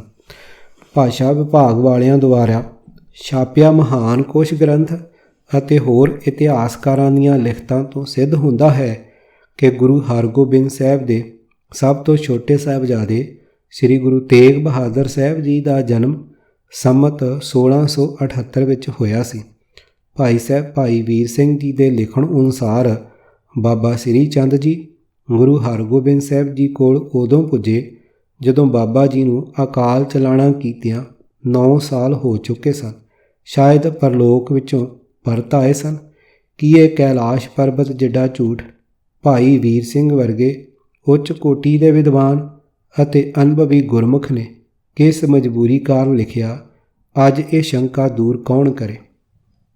ਨੰਬਰ 2, ਗੁਰੂ ਹਰਗੋਬਿੰਦ ਸਾਹਿਬ ਜੀ ਨੂੰ ਇਹ ਕਹਿਣਾ ਕਿ ਗੁਰੂ ਨਾਨਕ ਸਾਹਿਬ ਜੀ ਤਾਂ ਸਭ ਕੁਝ ਆਪ ਨੂੰ ਹੀ ਦੇ ਗਏ ਹਨ, ਆਪ ਉਹਨਾਂ ਦਾ ਰੂਪ ਹੋ, ਮੇਰੇ ਪਾਸ ਤਾਂ ਟੋਪੀ ਹੈ ਤੇ ਉਦਾਸ ਸੰਪਰਦਾ ਦੀ ਜੋ ਅਸਾਂ ਟੋਰੀ ਹੈ ਵਾਗਡੋਰ ਹੈ, ਜ਼ਾਹਰ ਕਰਦਾ ਹੈ ਕਿ ਗੁਰਿਆਈ ਨਾ ਮਿਲਣ ਦਾ ਸਾੜਾ ਉਹਨਾਂ ਦਾ ਅੰਦਰੋਂ ਮਰਦੇ ਦਮ ਤੱਕ ਪ੍ਰਗਟ ਹੁੰਦਾ ਰਿਹਾ ਸੀ। ਜਾਂ ਇਹ ਕਹੋ ਕਿ ਬਾਬਾ ਸ੍ਰੀ ਚੰਦ ਦਾ ਵੱਡੇ ਤੋਂ ਵੱਡਾ ਹਮਦਰਦ ਲਿਖਾਰੀ ਵੀ ਉਹਨਾਂ ਦੇ ਮਨ ਦੀ ਹਾਲਤ ਦੀ ਅਸਲੀਅਤ ਨਹੀਂ ਸੀ ਲੁਕਾ ਸਕਿਆ। ਨੰਬਰ 3, ਇਹ ਲਿਖਣਾ ਕਿ ਸਾਹਿਬਜ਼ਾਦਾ ਗੁਰਦਿੱਤਾ ਜੀ ਨੂੰ ਬਾਬਾ ਦੀ ਪਦਵੀ ਸ੍ਰੀ ਚੰਦ ਨੇ ਬਖਸ਼ੀ ਸੀ ਵੀ ਨਰਮੂਲ ਹੈ। ਆਪਣੀ ਇਸੇ ਪੁਸਤਕ ਦੇ 76 ਸਫ਼ੇ 'ਤੇ ਭਾਈ ਵੀਰ ਸਿੰਘ ਜੀ ਨੇ ਸਤਿਗੁਰਾਂ ਦੇ ਚੌਥੇ ਸੁਪੁੱਤਰ ਨੂੰ ਬਾਬਾ ਅਟਲ ਰਾਏ ਆਪ ਹੀ ਲਿਖਿਆ। ਸਤਿਗੁਰਾਂ ਦੀ ਅੰਸ਼ ਸਾਰੇ ਹੀ ਸਾਹਿਬਜ਼ਾਦਿਆਂ ਨੂੰ ਬਾਬਾ ਹੀ ਕਿਹਾ ਜਾਂਦਾ ਰਿਹਾ ਹੈ, ਜੋ ਰਿਵਾਜ ਅੱਜ ਵੀ ਹੈ। ਹਿੰਦੂ ਧਰਮ ਵਿੱਚੋਂ ਪੈਦਾ ਹੋਏ ਸਿੱਧ, ਜੋਗੀ, ਸੰਨਿਆਸੀ, ਉਦਾਸੀ ਆਦਿ ਸਾਧ ਗੱਦੀਆਂ ਅਤੇ ਮੁਸਲਮਾਨਾਂ ਵਿੱਚੋਂ ਪੀਰ ਫਕੀਰਾਂ ਦੀਆਂ ਕਈ ਗੱਦੀਆਂ ਵੀ ਚੱਲ ਤੁਰੀਆਂ ਸਨ। ਇਹਨਾਂ ਡੇਰੇਦਾਰਾਂ ਕੋਲ ਆਪਣਾ ਕੋਈ ਗਿਆਨ ਨਹੀਂ ਹੁੰਦਾ, ਸੰਬੰਧਿਤ ਧਰਮ ਦੇ ਗ੍ਰੰਥਾਂ ਦੀ ਵਰਤੋਂ ਨਾਲ ਗਿਆਨੀ ਬਣ ਬੈਠਦੇ ਹਨ। ਜਿਵੇਂ ਜੋਗੀ, ਸਿੱਧ, ਸੰਨਿਆਸੀ ਆਦਿ ਵੇਦਾਂ ਸ਼ਾਸਤਰਾਂ ਦੇ ਗਿਆਤਾ ਅਤੇ ਪੀਰ ਫਕੀਰ ਕੁਰਾਨ ਸ਼ਰੀਫ ਦੇ ਗਿਆਤਾ ਮੰਨੇ ਜਾਂਦੇ ਹਨ। ਬਾਬਾ ਸ੍ਰੀ ਚੰਦ ਜੀ ਨੇ ਉਦਾਸੀਆਂ ਲਈ ਵੇਦਾਂ ਦੇ ਥਾਂ ਗੁਰਬਾਣੀ ਦੀ ਵਰਤੋਂ ਦੀ ਪਰੰਪਰਾ ਚਾਲੂ ਕਰ ਦਿੱਤੀ ਸੀ। ਅਜਿਹੀ ਗੱਦੀ ਦਾ ਮਾਲਕ ਗੱਦੀਦਾਰ ਡੇਰੇਦਾਰ ਸਿਰ 'ਤੇ ਖਾਸ ਤਰਜ਼ ਦੀ ਲੰਬੀ ਜਿਹੀ ਟੋਪੀ ਤੇ ਗਲ ਵਿੱਚ ਸੇਲੀ ਰੇਸ਼ਮੀ ਡੋਰੀ, ਜਿਸ ਨੂੰ ਤਿਆਗ ਦੀ ਨਿਸ਼ਾਨੀ ਮੰਨਿਆ ਜਾਂਦਾ ਸੀ, ਪਾਉਂਦਾ ਸੀ। ਗੱਦੀ ਦੀ ਜ਼ਿੰਮੇਵਾਰੀ ਤੋਂ ਮੁਕਤ ਹੋਣ ਵਾਲਾ ਡੇਰੇਦਾਰ ਆਪਣੀ ਸੇਲੀ ਅਤੇ ਟੋਪੀ ਆਪਣੇ ਉੱਤਰਾਧਿਕਾਰੀ ਨੂੰ ਪਵਾ ਦਿੰਦਾ ਸੀ। ਸੇਲੀ ਟੋਪੀ ਪਾਉਣ ਵਾਲਾ ਉਸ ਗੱਦੀ ਦਾ ਮਾਲਕ ਸਮਝਿਆ ਜਾਂਦਾ ਸੀ। ਅਜਿਹੇ ਗੱਦੀਦਾਰਾਂ ਦੇ ਡੇਰੇ ਕਰਾਮਾਤਾਂ ਅਤੇ ਵਰਾ ਸਰਾਪਾਂ ਦੇ ਭਰਮ ਦੇ ਸਿਰ 'ਤੇ ਹੀ ਚੱਲਦੇ ਹਨ। ਇਸ ਤਰ੍ਹਾਂ ਦੇ ਸਾਰੇ ਡੇਰੇ ਸਿਵਾਏ ਲੋਕਾਂ ਨੂੰ ਭਰਮੀ ਬਣਾ ਕੇ ਕੁਰਾਹੇ ਪਾਉਣ ਦੇ ਅਤੇ ਉਹਨਾਂ ਦੇ ਧਨ ਦੌਲਤ ਅਤੇ ਕਈ ਵਾਰੀ ਲੋਕਾਂ ਦੀ ਇੱਜ਼ਤ ਆਬਰੂ ਲੁੱਟ ਲੈਣ ਦੇ ਹੋਰ ਲੋਕਾਂ ਦਾ ਸਵਾਰ ਦੇ ਕੁਝ ਨਹੀਂ। ਅਜਿਹੇ ਡੇਰੇਦਾਰਾਂ ਤੋਂ ਸੁਚੇਤ ਕਰਨ ਲਈ ਸਤਿਗੁਰਾਂ ਨੇ ਆਪਣੇ ਪਹਿਲੇ ਸਰੂਪ ਵਿੱਚ ਹੀ ਬੜੀ ਕਰੜੀ ਚੇਤਾਵਨੀ ਦੇ ਦਿੱਤੀ ਸੀ। ਸ਼ਲੋਕ ਮਹੱਲਾ ਪਹਿਲਾ। ਕੁਲਾਂ ਦੇਂਦੇ ਬਾਵਲੇ, ਲੈਂਦੇ ਵੱਡੇ ਨਿਲੱਜ, ਚੂਹਾ ਛੱਡ ਨਾ ਮਾਵਈ, ਤਿੱਕੜ ਬੰਨੇ ਛੱਜ, ਦੇਣ ਦਵਾਈ ਸੇ ਮਰੈ, ਜਿਨ ਕੋ ਦੇਹਨ ਸੇ ਜਾਹੇ, ਨਾਨਕ ਹੁਕਮ ਨ ਜਾਪਈ, ਕਿੱਥੇ ਜਾਏ ਸਮਾਹੇ। ਫਸਲ ਅਹਾੜੀ ਏਕ ਨਾਮ, ਸਾਵਣੀ ਸਚ ਨਾਉ, ਮੈਂ ਮਹਿਦੂਦ ਲਖਾਇਆ, ਖਸਮੈ ਕੈ ਦਰ ਜਾਏ। ਦੁਨੀਆ ਕੇ ਦਰ ਕੇਤੜੇ, ਕੇਤੇ ਆਵੇਂ ਜਾਹੇ, ਕੇਤੇ ਮੰਗੇ ਮੰਗਤੇ, ਕੇਤੇ ਮੰਗ ਮੰਗ ਜਾਹੇ। ਪੰਨਾ 1286। ਅਰਥ, ਉਹ ਲੋਕ ਮੂਰਖ ਕਮਲੇ ਹਨ ਜੋ ਚੇਲਿਆਂ ਨੂੰ ਸੇਲੀ ਟੋਪੀ ਦਿੰਦੇ ਹਨ। ਭਾਵ ਤੇ ਆਪਣੇ ਆਪ ਨੂੰ ਮਸ਼ਹੂਰ ਕਰਨ ਵਾਸਤੇ ਆਪਣੇ ਥਾਂ ਗੱਦੀ ਦਿੰਦੇ ਹਨ। ਇਹ ਸੇਲੀ ਟੋਪੀ ਲੈਣ ਵਾਲੇ ਵੀ ਬਾਦੀਦ ਹਨ, ਜੋ ਨਿਰੇ ਸੇਲੀ ਟੋਪੀ ਨਾਲ ਆਪਣੇ ਆਪ ਨੂੰ ਬਰਕਤਾਂ ਦੇਣ ਦੇ ਸਮਰੱਥ ਸਮਝ ਲੈਂਦੇ ਹਨ। ਇਹਨਾਂ ਦੀ ਹਾਲਤ ਤਾਂ ਇਉਂ ਹੀ ਹੈ ਜਿਵੇਂ ਚੂਹਾ ਆਪ ਹੀ ਖੁੱਡ ਵਿੱਚ ਸਮਾ ਵੜ ਨਹੀਂ ਸਕਦਾ ਤੇ ਉੱਤੋਂ ਲੱਕ ਨਾਲ ਛੱਜ ਬੰਨ੍ਹ ਲੈਂਦਾ ਹੈ। ਪ੍ਰਭੂ ਦੇ ਦਰਬਾਰ ਵਿੱਚ ਪਹੁੰਚ ਹੋਣੀ ਤਾਂ ਪਹਿਲਾਂ ਹੀ ਮੁਸ਼ਕਲ ਸੀ, ਉੱਤੋਂ ਗੱਦੀਦਾਰ ਹੋਣ ਦੀ ਚੌਧਰ ਦਾ ਛੱਜ ਬੰਨ੍ਹ ਲਿਆ। ਇਹ ਨਾਨਕ, ਇਹੋ ਜਿਹੀਆਂ ਗੱਦੀਆਂ ਥਾਪ ਕੇ ਜੋ ਹੋਰਨਾਂ ਨੂੰ ਅਸੀਸਾਂ ਭਾਵ ਵਰ ਦਿੰਦੇ ਹਨ, ਉਹ ਵੀ ਮਰ ਜਾਂਦੇ ਹਨ ਤੇ ਅਸੀਸਾਂ ਲੈਣ ਵਾਲੇ ਵੀ ਮਰ ਜਾਂਦੇ ਹਨ। ਪਰ ਪਰਮਾਤਮਾ ਦੀ ਰਜ਼ਾ ਸਮਝੀ ਨਹੀਂ ਜਾ ਸਕਦੀ। ਮਰ ਕੇ ਕਿੱਥੇ ਜਾ ਪੈਂਦੇ ਹਨ। ਭਾਵ ਨਿਰੇ ਦਿਖਾਵੇ ਦੇ ਅਡੰਬਰ ਡੇਰੇ ਅਤੇ ਗੱਦੀਆਂ ਚਲਾ ਕੇ ਦੂਜਿਆਂ ਨੂੰ ਗੱਦੀਆਂ ਸੌਂਪਣ ਨਾਲ ਅਤੇ ਅਸੀਸਾਂ ਦੇਣ ਨਾਲ ਹੀ ਪ੍ਰਭੂ ਦੀ ਹਜ਼ੂਰੀ ਵਿੱਚ ਥਾਂ ਲੱਭਣ ਲਈ ਕਾਫੀ ਨਹੀਂ ਹਨ। ਮੁਰਸ਼ਦ ਦੀ ਚੇਲੇ ਨੂੰ ਮਿਲੀ ਗੱਦੀ ਜੀਵਨ ਦਾ ਸਹੀ ਰਸਤਾ ਨਹੀਂ ਹੈ। ਮੈਂ ਤਾਂ ਸਿਰਫ ਨਾਮ ਹੀ ਹਾੜੀ ਦੀ ਫਸਲ ਬਣਾਇਆ ਹੈ ਤੇ ਸੱਚਾ ਨਾਮ ਹੀ ਸੌਣੀ ਦੀ ਫਸਲ, ਭਾਵ ਨਾਮ ਹੀ ਮੇਰੇ ਜੀਵਨ ਸਫ਼ਰ ਦੀ ਪੂੰਜੀ ਹੈ। ਇਹ ਮੈਂ ਇੱਕ ਐਸਾ ਪਟਾ ਲਿਖਾਇਆ ਹੈ ਜੋ ਖਸਮ ਪ੍ਰਭੂ ਦੀ ਹਜ਼ੂਰੀ ਵਿੱਚ ਜਾ ਅਪੜਦਾ ਹੈ। ਨੋਟ: ਉਹਨਾਂ ਦਿਨਾਂ ਵਿੱਚ ਸਾਧ ਡੇਰੇਦਾਰ ਪੀਰ ਫਕੀਰ ਆਪਣੇ ਚੇਲਿਆਂ ਤੋਂ ਹਾੜੀ ਤੇ ਸਾਉਣੀ ਦੇ ਫਸਲ ਸਮੇਂ ਜਾ ਕੇ ਕਾਰ ਭੇਟ ਲੈਂਦੇ ਹਨ। ਅੱਜ ਵੀ ਅਖੌਤੀ ਗੁਰੂ ਅਤੇ ਗੱਦੀਦਾਰ ਸਾਧ ਕਈ ਤਰ੍ਹਾਂ ਦੇ ਭੇਸਾਂ ਵਿੱਚ ਕਾਰ ਭੇਟਾ ਲੈਣ ਲਈ ਦੇਸ਼ ਪਰਦੇਸ਼ ਤੁਰੇ ਫਿਰਦੇ ਵੇਖੇ ਜਾਂਦੇ ਹਨ। ਬਾਬਾ ਸ੍ਰੀ ਚੰਦ ਜੀ ਬਾਰੇ ਇਹ ਕਿਵੇਂ ਮੰਨ ਲਿਆ ਜਾਵੇ ਕਿ ਉਹ ਸਤਿਗੁਰਾਂ ਦੇ ਇਸ ਮਹਾਵਾਕ ਤੋਂ ਅਣਜਾਣ ਸਨ? ਕਿਵੇਂ ਮੰਨ ਲਿਆ ਜਾਵੇ ਕਿ ਉਹਨਾਂ ਨੇ ਅਡੜੀ ਗੱਦੀ ਸਤਿਗੁਰਾਂ ਦੇ ਹੁਕਮਾਂ ਦੀ ਮਹੱਤਤਾ ਖਤਮ ਕਰਨ ਲਈ ਨਹੀਂ ਸੀ ਚਲਾਈ, ਸਗੋਂ ਗੁਰਬਾਣੀ ਦਾ ਪ੍ਰਚਾਰ ਕਰਨ ਲਈ ਚਲਾਈ ਸੀ? ਇਸ ਯਕੀਨ ਨੂੰ ਕਿਵੇਂ ਨਿਰਮੂਲ ਸਿੱਧ ਕੀਤਾ ਜਾਵੇ ਕਿ ਆਪਣੇ ਡੇਰੇ ਵਿੱਚ ਵੇਦ ਬਾਣੀ ਦੇ ਥਾਂ ਗੁਰਬਾਣੀ ਦੀ ਵਰਤੋਂ ਆਰੰਭ ਕਰਨ ਦਾ ਮੰਤਵ ਕੇਵਲ ਇਹ ਸੀ ਕਿ ਗੁਰਬਾਣੀ ਦੇ ਗਿਆਨ ਨੂੰ ਵਿਗਾੜ ਕੇ ਗੁਰਮਤਿ ਦੀ ਨਿਆਰੀ ਮਰਜ਼ਾਦਾ ਨੂੰ ਵਿਪਰੀ ਰੰਗਣ ਚਾੜ੍ਹਦੇ ਰਹਿ ਕੇ ਹੌਲੀ ਹੌਲੀ ਸਿੱਖ ਪੰਥ ਨੂੰ ਹਿੰਦੂਆਂ ਵਿੱਚ ਹੀ ਗੁਆਚ ਜਾਣ ਦੇ ਰਸਤੇ ਪਾ ਦਿੱਤਾ ਜਾਵੇ? ਫਿਰ ਇਹ ਵੀ ਕਿਵੇਂ ਮੰਨ ਲਿਆ ਜਾਵੇ ਕਿ ਗ੍ਰਸਥ ਦੇ ਤਿਆਗੀਆਂ ਬਾਰੇ ਉੱਪਰ ਵਿਚਾਰੇ ਗੁਰ ਸ਼ਬਦ ਅਤੇ ਉਸ ਵਿਸ਼ੇ ਨਾਲ ਸੰਬੰਧਿਤ ਸ੍ਰੀ ਗੁਰੂ ਗ੍ਰੰਥ ਸਾਹਿਬ ਜੀ ਦੇ ਹੋਰ ਕਈ ਫਰਮਾਨਾਂ ਦੇ ਨਾਲ ਸਤਿਗੁਰਾਂ ਦੇ ਉਪਰੋਕਤ ਪਾਵਨ ਸਲੋਕ ਤੋਂ ਡਾਕਟਰ ਭਾਈ ਵੀਰ ਸਿੰਘ ਜੀ ਵਰਗੇ ਗੁਰਬਾਣੀ ਦੇ ਮਹਾਨ ਵਿਦਵਾਨ ਵੀ ਅਣਜਾਣ ਸਨ? ਪਰ ਸਭ ਕੁਝ ਜਾਣਦਿਆਂ ਬੁੱਝਦਿਆਂ ਵੀ ਉਹਨਾਂ ਨੇ ਬਾਬਾ ਸ੍ਰੀ ਚੰਦ ਜੀ ਅਥਵਾ ਉਦਾਸੀ ਮਤ ਦੇ ਗੁਰਮਤਿ ਦੇ ਅਨੁਕੂਲ ਹੋਣ ਦੀ ਅਤੇ ਪੰਥ ਦੇ ਵੱਡੇ ਸਹਾਇਕ ਹੋਣ ਦੀ ਵਕਾਲਤ ਕੀਤੀ ਹੈ। ਇਸ ਦਾ ਕਾਰਨ ਕੀ ਹੈ? ਇਸ ਦਾ ਉੱਤਰ ਸੂਝਵਾਨ ਪਾਠਕ ਹੀ ਜਾਣਨ। ਝੂਠ ਦਾ ਦੂਜਾ ਰੂਪ। ਬਾਬਾ ਗੁਰਦਿੱਤਾ ਜੀ ਦੇ ਜਨਮ ਦੀ ਤਾਰੀਖ ਉਪਰੋਕਤ ਦੋਹਾਂ ਹੀ ਪੁਸਤਕਾਂ ਨਾਲ ਨਾ ਮਿਲਦੀ ਹੋਣ ਤੇ ਬਾਬਾ ਸ੍ਰੀ ਚੰਦ ਜੀ ਦੇ ਦੇਹਾਂਤ ਦੀ ਤਾਰੀਖ ਬਾਰੇ ਵੀ ਹੋਰ ਲਿਖਾਰੀਆਂ ਤੋਂ ਪਤਾ ਕਰ ਲੈਣਾ ਜ਼ਰੂਰੀ ਜਾਤਾ। ਗੁਰਪ੍ਰਤਾਪ ਸੂਰਜ ਦੇ ਲਿਖਾਰੀ ਨੇ ਸਾਰੇ ਗ੍ਰੰਥ ਵਿੱਚ ਹੀ ਤਾਰੀਖਾਂ ਲਿਖਣ ਦੀ ਲੋੜ ਬੜੀ ਘੱਟ ਮੰਨੀ ਹੋਣੀ ਹੈ। ਦਾਸ ਨੇ ਬੜੇ ਇਤਬਾਰੀ ਸੱਜਣ ਦੇ ਰਾਹੀਂ ਇੱਕ ਬੜੇ ਤਜਰਬੇਕਾਰ ਉੱਚ ਕੋਟੀ ਦੇ ਬਜ਼ੁਰਗ ਵਿਦਵਾਨ ਜੋ ਆਪਣੀ ਉਮਰ ਵਿੱਚ ਵਿਦਿਆਲਿਆਂ ਦੇ ਪ੍ਰਿੰਸੀਪਲ ਰਹੇ ਅਤੇ ਜਿਨ੍ਹਾਂ ਨੇ ਬਾਬਾ ਸ੍ਰੀ ਚੰਦ ਜੀ ਦੀ ਜੀਵਨੀ ਬਾਰੇ ਪੁਸਤਕਾਂ ਵੀ ਲਿਖੀਆਂ ਹਨ, ਉਹਨਾਂ ਕੋਲੋਂ ਬਾਬਾ ਸ੍ਰੀ ਚੰਦ ਦੇ ਦੇਹਾਂਤ ਦੀ ਤਾਰੀਖ ਦਾ ਪਤਾ ਕਰਵਾਇਆ। ਕਰੀਬ 82 ਸਾਲ ਉਮਰ ਹੰਢਾ ਚੁੱਕੇ ਸਿੱਖੀ ਸਰੂਪ ਵਾਲੇ ਉਸ ਬਜ਼ੁਰਗ ਲੇਖਕ ਜੀ ਨੇ ਬਾਬਾ ਸ੍ਰੀ ਚੰਦ ਦੇ ਦੇਹਾਂਤ ਬਾਰੇ ਜੋ ਪਤਾ ਭੇਜਿਆ ਉਹ ਇਉਂਦਾ ਹੈ। ਬਾਬਾ ਸ੍ਰੀ ਚੰਦ ਜੀ ਦਾ ਦੇਹਾਂਤ ਨਹੀਂ ਸੀ ਹੋਇਆ, ਉਹ ਉਂਝ ਹੀ ਅਲੋਪ ਹੋ ਗਏ ਸਨ। ਇਸ ਕਾਰਨ ਉਹਨਾਂ ਦੇ ਦੇਹਾਂਤ ਦੀ ਤਾਰੀਖ ਦੱਸਣੀ ਕਿਸੇ ਦੇ ਵੱਸ ਦੀ ਗੱਲ ਨਹੀਂ। ਬਾਬਾ ਸ੍ਰੀ ਚੰਦ ਜੀ ਦੇ ਸੱਚੇ ਭਗਤਾਂ ਦਾ ਧਰਮ ਬਣਦਾ ਹੈ ਕਿ ਉਹ ਬਾਬਾ ਜੀ ਦੇ ਦੇਹਾਂਤ ਦੀ ਗੱਲ ਕਦੇ ਮੰਨਣ ਹੀ ਨਾ, ਕਿਉਂਕਿ ਜੇ ਬਾਬਾ ਜੀ ਦੇ ਦੇਹਾਂਤ ਦੀ ਤਾਰੀਖ ਦਾ ਲੋਕਾਂ ਨੂੰ ਪਤਾ ਲੱਗ ਜਾਵੇ ਤਾਂ ਬਾਬਾ ਗੁਰਦਿੱਤਾ ਜੀ ਨੂੰ ਉਹਨਾਂ ਦਾ ਚੇਲਾ ਕਹਿ ਕੇ ਉਦਾਸੀਆਂ ਨੂੰ ਪੰਥ ਦਾ ਅੰਗ ਸਿੱਧ ਕਰਨ ਵਾਲੇ ਝੂਠ ਦਾ ਪੋਲ ਖੁੱਲ੍ਹ ਜਾਂਦਾ ਹੈ। ਅਤੇ ਫਿਰ ਗੁਰੂ ਨਾਨਕ ਸਾਹਿਬ ਜੀ ਬਾਰੇ ਇਹ ਗੱਲ ਮਸ਼ਹੂਰ ਹੈ ਕਿ ਜਦ ਉਹਨਾਂ ਨੇ ਆਪਣਾ ਵਾਪਸ ਮੁੜਨ ਦਾ ਸਮਾਂ ਆਇਆ ਸਮਝਿਆ ਤਾਂ ਉਹ ਕਮਰੇ ਵਿੱਚ ਚਾਦਰ ਲੈ ਕੇ ਲੇਟ ਗਏ ਸਨ।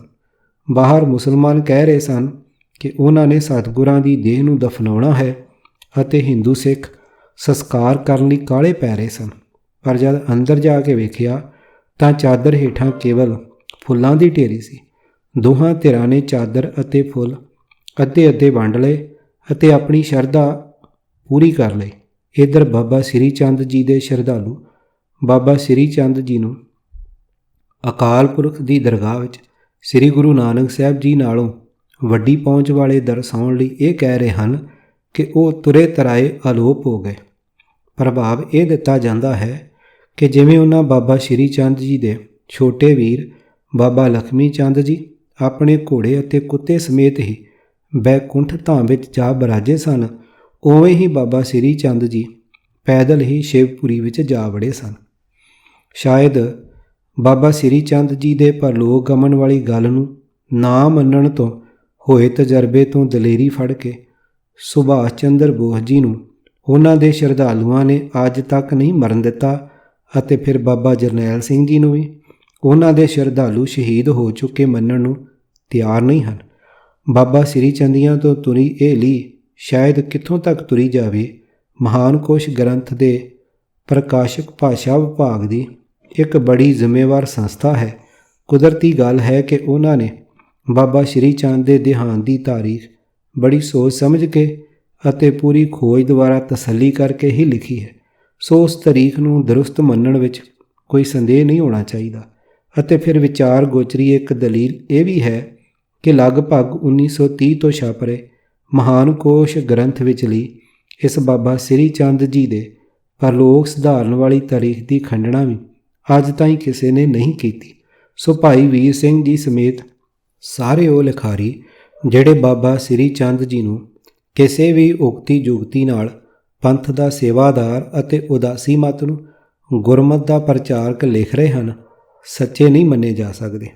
ਨੰਬਰ 6, ਬਾਬਾ ਗੁਰਦਿੱਤਾ ਜੀ ਨੂੰ ਬਾਬਾ ਸ਼੍ਰੀ ਚੰਦ ਦਾ ਚੇਲਾ ਸਿੱਧ ਕਰਕੇ ਉਦਾਸੀ ਮਤ ਨੂੰ ਸਿੱਖੀ ਦਾ ਅੰਗ ਦੱਸਣ ਵਾਲੇ ਅਦਭੁਤ ਝਮੇਲੇ ਦੀ ਅਸਲੀਅਤ ਨੂੰ ਸਮਝਣ ਲਈ ਸਾਨੂੰ ਦੂਜੀ ਬੜੀ ਮਹੱਤਤਾ ਵਾਲੀ ਇਸ ਗੱਲ ਨੂੰ ਵੀ ਵਿਚਾਰ ਅਧੀਨ ਲਿਆਉਣਾ ਚਾਹੀਦਾ ਹੈ ਕਿ ਉਦਾਸੀ ਮਤ ਵਾਲੇ ਮਾਸਾਹਾਰੀ ਨਹੀਂ ਸਗੋਂ ਸ਼ਾਕਾਹਾਰੀ ਹਨ ਅਤੇ ਪਸ਼ੂ ਪੰਖੀਆਂ ਦੇ ਸ਼ਿਕਾਰ ਦੇ ਵਿਰੁੱਧ ਹਨ। ਪਰ ਬਾਬਾ ਗੁਰਦਿੱਤਾ ਜੀ ਦੇ ਅਕਾਲ ਚਲਾਣੇ ਵਾਲੀ ਥਾਂ ਕੀਰਤਪੁਰ ਸਾਹਿਬ ਵਿੱਚ ਬੋਰਡ 'ਤੇ ਲਿਖ ਕੇ ਲਾਇਆ ਹੋਇਆ ਹੈ ਕਿ ਬਾਬਾ ਜੀ ਦੇ ਹੱਥੋਂ ਕਿਸੇ ਜੰਗਲੀ ਜਾਨਵਰ ਦੇ ਭੁਲੇਖੇ ਇੱਕ ਗਊ ਜ਼ਖਮੀ ਹੋ ਕੇ ਮਰ ਗਈ ਸੀ। ਬਾਬਾ ਗੁਰਦਿੱਤਾ ਜੀ ਸ਼ਿਕਾਰ ਖੇਡਣ ਦੇ ਸ਼ੌਕੀਨ ਸਨ। ਫਿਰ ਉਦਾਸੀਆਂ ਦੇ ਜਿਸ ਫਿਰਕੇ ਨੂੰ ਸ੍ਰੀ ਗੁਰੂ ਨਾਨਕ ਸਾਹਿਬ ਜੀ ਨੇ ਕਈ ਸ਼ਬਦਾਂ ਦੁਆਰਾ ਰੱਦ ਕੀਤਾ ਹੋਇਆ ਹੈ, ਉਸੇ ਫਿਰਕੇ ਨੂੰ ਕਿਸੇ ਵੀ ਗੁਰੂ ਸਾਹਿਬਾਨ ਵੱਲੋਂ ਮਾਨਤਾ ਦਿੱਤੇ ਜਾਣ ਦੀ ਗੱਲ ਉਂਝ ਹੀ ਅਸੰਭਵ ਹੈ। ਸੋ ਉਦਾਸੀ ਮਤ ਦੀ ਕਹਾਣੀ ਦਾ ਆਰੰਭ ਹੀ ਪਹਾੜ ਜਿੱਡੇ ਝੂਠ ਤੋਂ ਕੀਤਾ ਹੋਇਆ ਹੈ। ਕਿੱਡੀ ਅਚਰਜ ਗੱਲ ਹੈ ਕਿ ਅਸੀਂ ਸਾਰਾ ਸਿੱਖ ਜਗਤ ਸ੍ਰੀ ਗੁਰੂ ਗ੍ਰੰਥ ਸਾਹਿਬ ਜੀ ਨੂੰ ਆਪਣਾ ਗੁਰੂ ਅਥਵਾ ਆਪਣਾ ਇਸ਼ਟ ਵੀ ਮੰਨਦੇ ਹਾਂ, ਪਰ ਕਰਦੇ ਸਾਰਾ ਕੁਝ ਉਹ ਹਾਂ ਜੋ ਸ੍ਰੀ ਗੁਰੂ ਗ੍ਰੰਥ ਸਾਹਿਬ ਜੀ ਬੜੇ ਕਰੜੇ ਅਤੇ ਸਪਸ਼ਟ ਸ਼ਬਦਾਂ ਦੁਆਰਾ ਬਾਰ-ਬਾਰ ਰੋਕ ਰਹੇ ਹਨ। ਸਤਿਗੁਰਾਂ ਨੂੰ ਪਿੱਠ ਦੇਈ ਬੈਠੇ ਅਸੀਂ ਸਾਰੇ ਬੜੇ ਮਾਣ ਨਾਲ ਕਹੀ ਜਾਂਦੇ ਹਾਂ ਕਿ ਅਸੀਂ ਆਪਣੇ ਸਤਿਗੁਰਾਂ ਦੇ ਪੱਕੇ ਸਿੱਖ ਹਾਂ। ਬ੍ਰਾਹਮਣੀ ਰੀਤਾਂ ਤੋਂ ਬਚੇ ਰਹਿਣ ਵਾਲੀ ਦਸ਼ਮੇਸ਼ ਦੀ ਕਰੜੀ ਚੇਤਾਵਨੀ ਨੂੰ ਬੇਲੋੜਾ ਸਮਝ ਕੇ ਬ੍ਰਾਹਮਣੀ ਰੀਤੀ ਰਿਵਾਜ ਵਿੱਚ ਫਸਦੇ ਹੀ ਤੁਰੇ ਜਾ ਰਹੇ ਹਾਂ। ਗੁਰਮਤਿ ਦੀ ਗੱਲ ਸਮਝਣੀ ਸਾਡੇ ਲਈ ਭਾਰੂ ਬਣਦੀ ਜਾ ਰਹੀ ਹੈ। ਮਨਮਤ ਨੂੰ ਗੁਰਮਤ ਸਮਝਣ ਵਿੱਚ ਫਕਰ ਮੰਨ ਰਹੇ ਹਾਂ।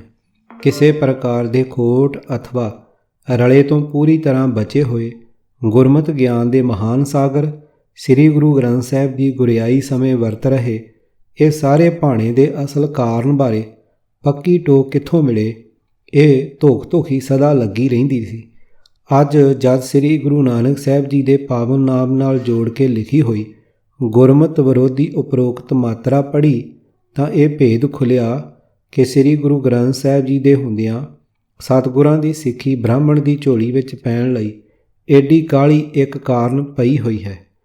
ਸਤਿਗੁਰਾਂ ਦੇ ਪਾਵਨ ਨਾਮਣੇ ਨੂੰ ਆਪਣੀ ਵਿਉਂਤ ਨਾਲ ਘੜੀ ਗੁਰਮਤਿ ਵਿਰੋਧੀ ਕਵਿਤਾ ਨੂੰ ਗੁਰਬਾਣੀ ਤੋਂ ਅਗਿਆਨੀ ਸਿੱਖ ਸੰਗਤ ਲਈ ਗੁਰਬਾਣੀ ਹੀ ਸਿੱਧ ਕਰੀ ਰੱਖਣ ਵਾਲੇ ਇਹੀ ਉਦਾਸੀ ਜਦ ਗੁਰੂ ਨਾਨਕ ਸਾਹਿਬ ਜੀ ਦੀ ਧਰਮਸ਼ਾਲਾ ਦੇ ਸੰਚਾਲਕ ਬਣ ਗਏ ਤਾਂ ਮਨਮਤ ਨੇ ਗੁਰਮਤਿ ਦੀ ਸ਼ਕਲ ਕਿਵੇਂ ਨਹੀਂ ਸੀ ਧਾਰਨ ਕਰਨੀ। ਜਿਨ੍ਹਾਂ ਬ੍ਰਾਹਮਣੀ ਰੀਤੀ ਰਿਵਾਜ ਨੂੰ ਗੁਰੂ ਨਾਨਕ ਸਾਹਿਬ ਜੀ ਨੇ ਮਨੁੱਖਤਾ ਲਈ ਹਾਨੀਕਾਰਕ ਜਾਣਿਆ ਸੀ, ਇਹ ਉਦਾਸੀ ਸਾਨੂੰ ਮੁੜ ਉਸੇ ਹੀ ਘਾਤਕ ਜਿਲਣ ਵੱਲ ਨੂੰ ਧੱਕੀ ਤੁਰੇ ਗਏ।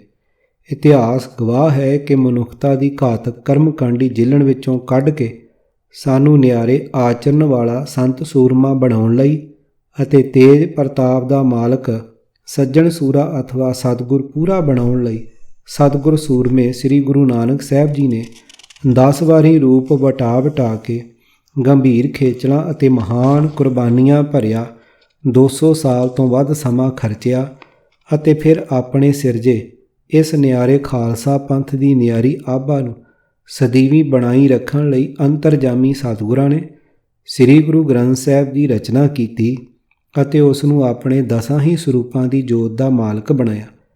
ਨਿਆਰੀ ਮਿਹਰ ਇਹ ਕੀਤੀ ਕਿ ਸਿੱਖਿਆ ਰੂਪੀ ਅਨਮੋਲ ਰਤਨਾ ਭਰਪੂਰ ਉਸ ਅਥਾਹ ਸਾਗਰ ਸ੍ਰੀ ਗੁਰੂ ਗ੍ਰੰਥ ਸਾਹਿਬ ਜੀ ਨੂੰ ਆਪਣੇ ਥਾਂ ਸਦੀਵੀ ਗੁਰਿਆਈ ਦਾ ਮਾਲਕ ਥਾਪਿਆ ਅਤੇ ਸਾਨੂੰ ਇਸ ਅਨੂਪਮ ਸਤਿਗੁਰੂ ਜੀ ਦੇ ਲੜ ਲਾਇਆ ਅਤੇ ਫਰਮਾਨ ਕੀਤਾ ਕਿ ਹੇ ਮੇਰੇ ਪਿਆਰੇ ਗੁਰਸਿੱਖੋ, ਸਰਬ ਪੱਖੀ ਗਿਆਨ ਦੇ ਇਸ ਅਥਾਹ ਭੰਡਾਰੇ ਸ੍ਰੀ ਗੁਰੂ ਗ੍ਰੰਥ ਸਾਹਿਬ ਜੀ ਦੀ ਕੇਵਲ ਪਾਠ ਪੂਜਾ ਅਤੇ ਗੁਰਬਾਣੀ ਗਾਉਣ ਸੁਣਨ ਨੂੰ ਹੀ ਆਪਣੀ ਕਲਿਆਣ ਦਾ ਸਾਧਨ ਨਾ ਮੰਨ ਬੈਠਿਓ।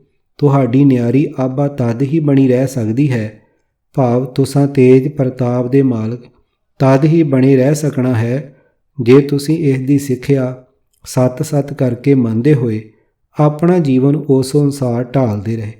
ਪਰਮ ਸਤਿਕਾਰਯੋਗ ਪਰਮ ਸੂਰਬੀਰ ਪੂਜਨਿਕ ਖਾਲਸਾ ਜੀਓ, ਆਓ ਧਿਆਨ ਲਾ ਕੇ ਸੁਣੀਏ ਦਸਾਂ ਹੀ ਸਤਿਗੁਰਾਂ ਦੀ ਜਾਗਤ ਜੋਤ ਸ੍ਰੀ ਗੁਰੂ ਗ੍ਰੰਥ ਸਾਹਿਬ ਜੀ ਪੁਕਾਰ ਕੇ ਫੁਰਮਾ ਰਹੇ ਹਨ। ਸੇਵਕ ਸਿੱਖ ਪੂਜਣ ਸਭ ਆਵੇਂ, ਸਭ ਗਾਵੇਂ ਹਰ ਹਰ ਊਤਮ ਬਾਣੀ, ਗਾਵਿਆ ਸੁਣਿਆ ਤਿਨਕਾ ਹਰ ਥਾਏ ਪਾਵੈ, ਜਿਨ ਸਤਿਗੁਰ ਕੀ ਆਗਿਆ ਸਤ ਸਤ ਕਰ ਮਾਨੀ। ਪੰਨਾ 669।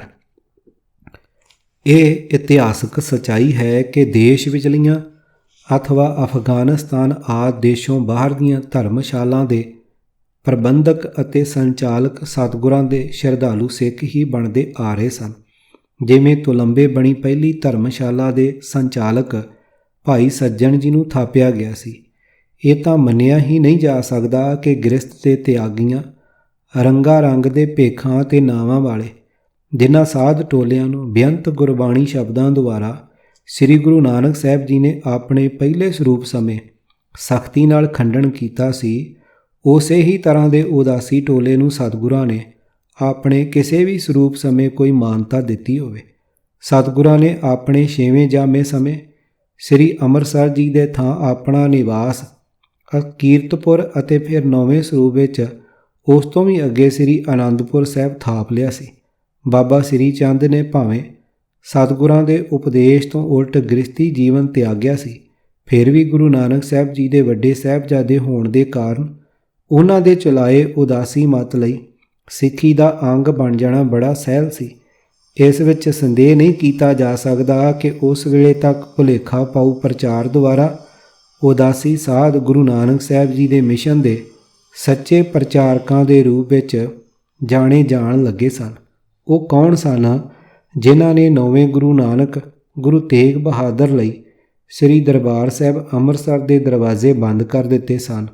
ਆਖਰ ਕੋਈ ਅਜਿਹਾ ਹੀ ਟੋਲਾ ਸੀ ਜੋ ਗੁਰੂ ਘਰ ਦਾ ਅਨੁਸਾਰੀ ਨਹੀਂ ਸੀ। ਗੁਰੂ ਸਾਹਿਬਾਨ ਦੇ ਹੁੰਦਿਆਂ ਹੀ ਪਿਰਥੀ ਚੰਦ ਜਿਹੇ ਮੂੜ ਵਿਰੋਧੀ ਖੁੱਲ੍ਹੇਆਮ ਗੁਰੂ ਘਰ ਦੀ ਵਿਰੋਧਤਾ ਕਰ ਰਹੇ ਸਨ।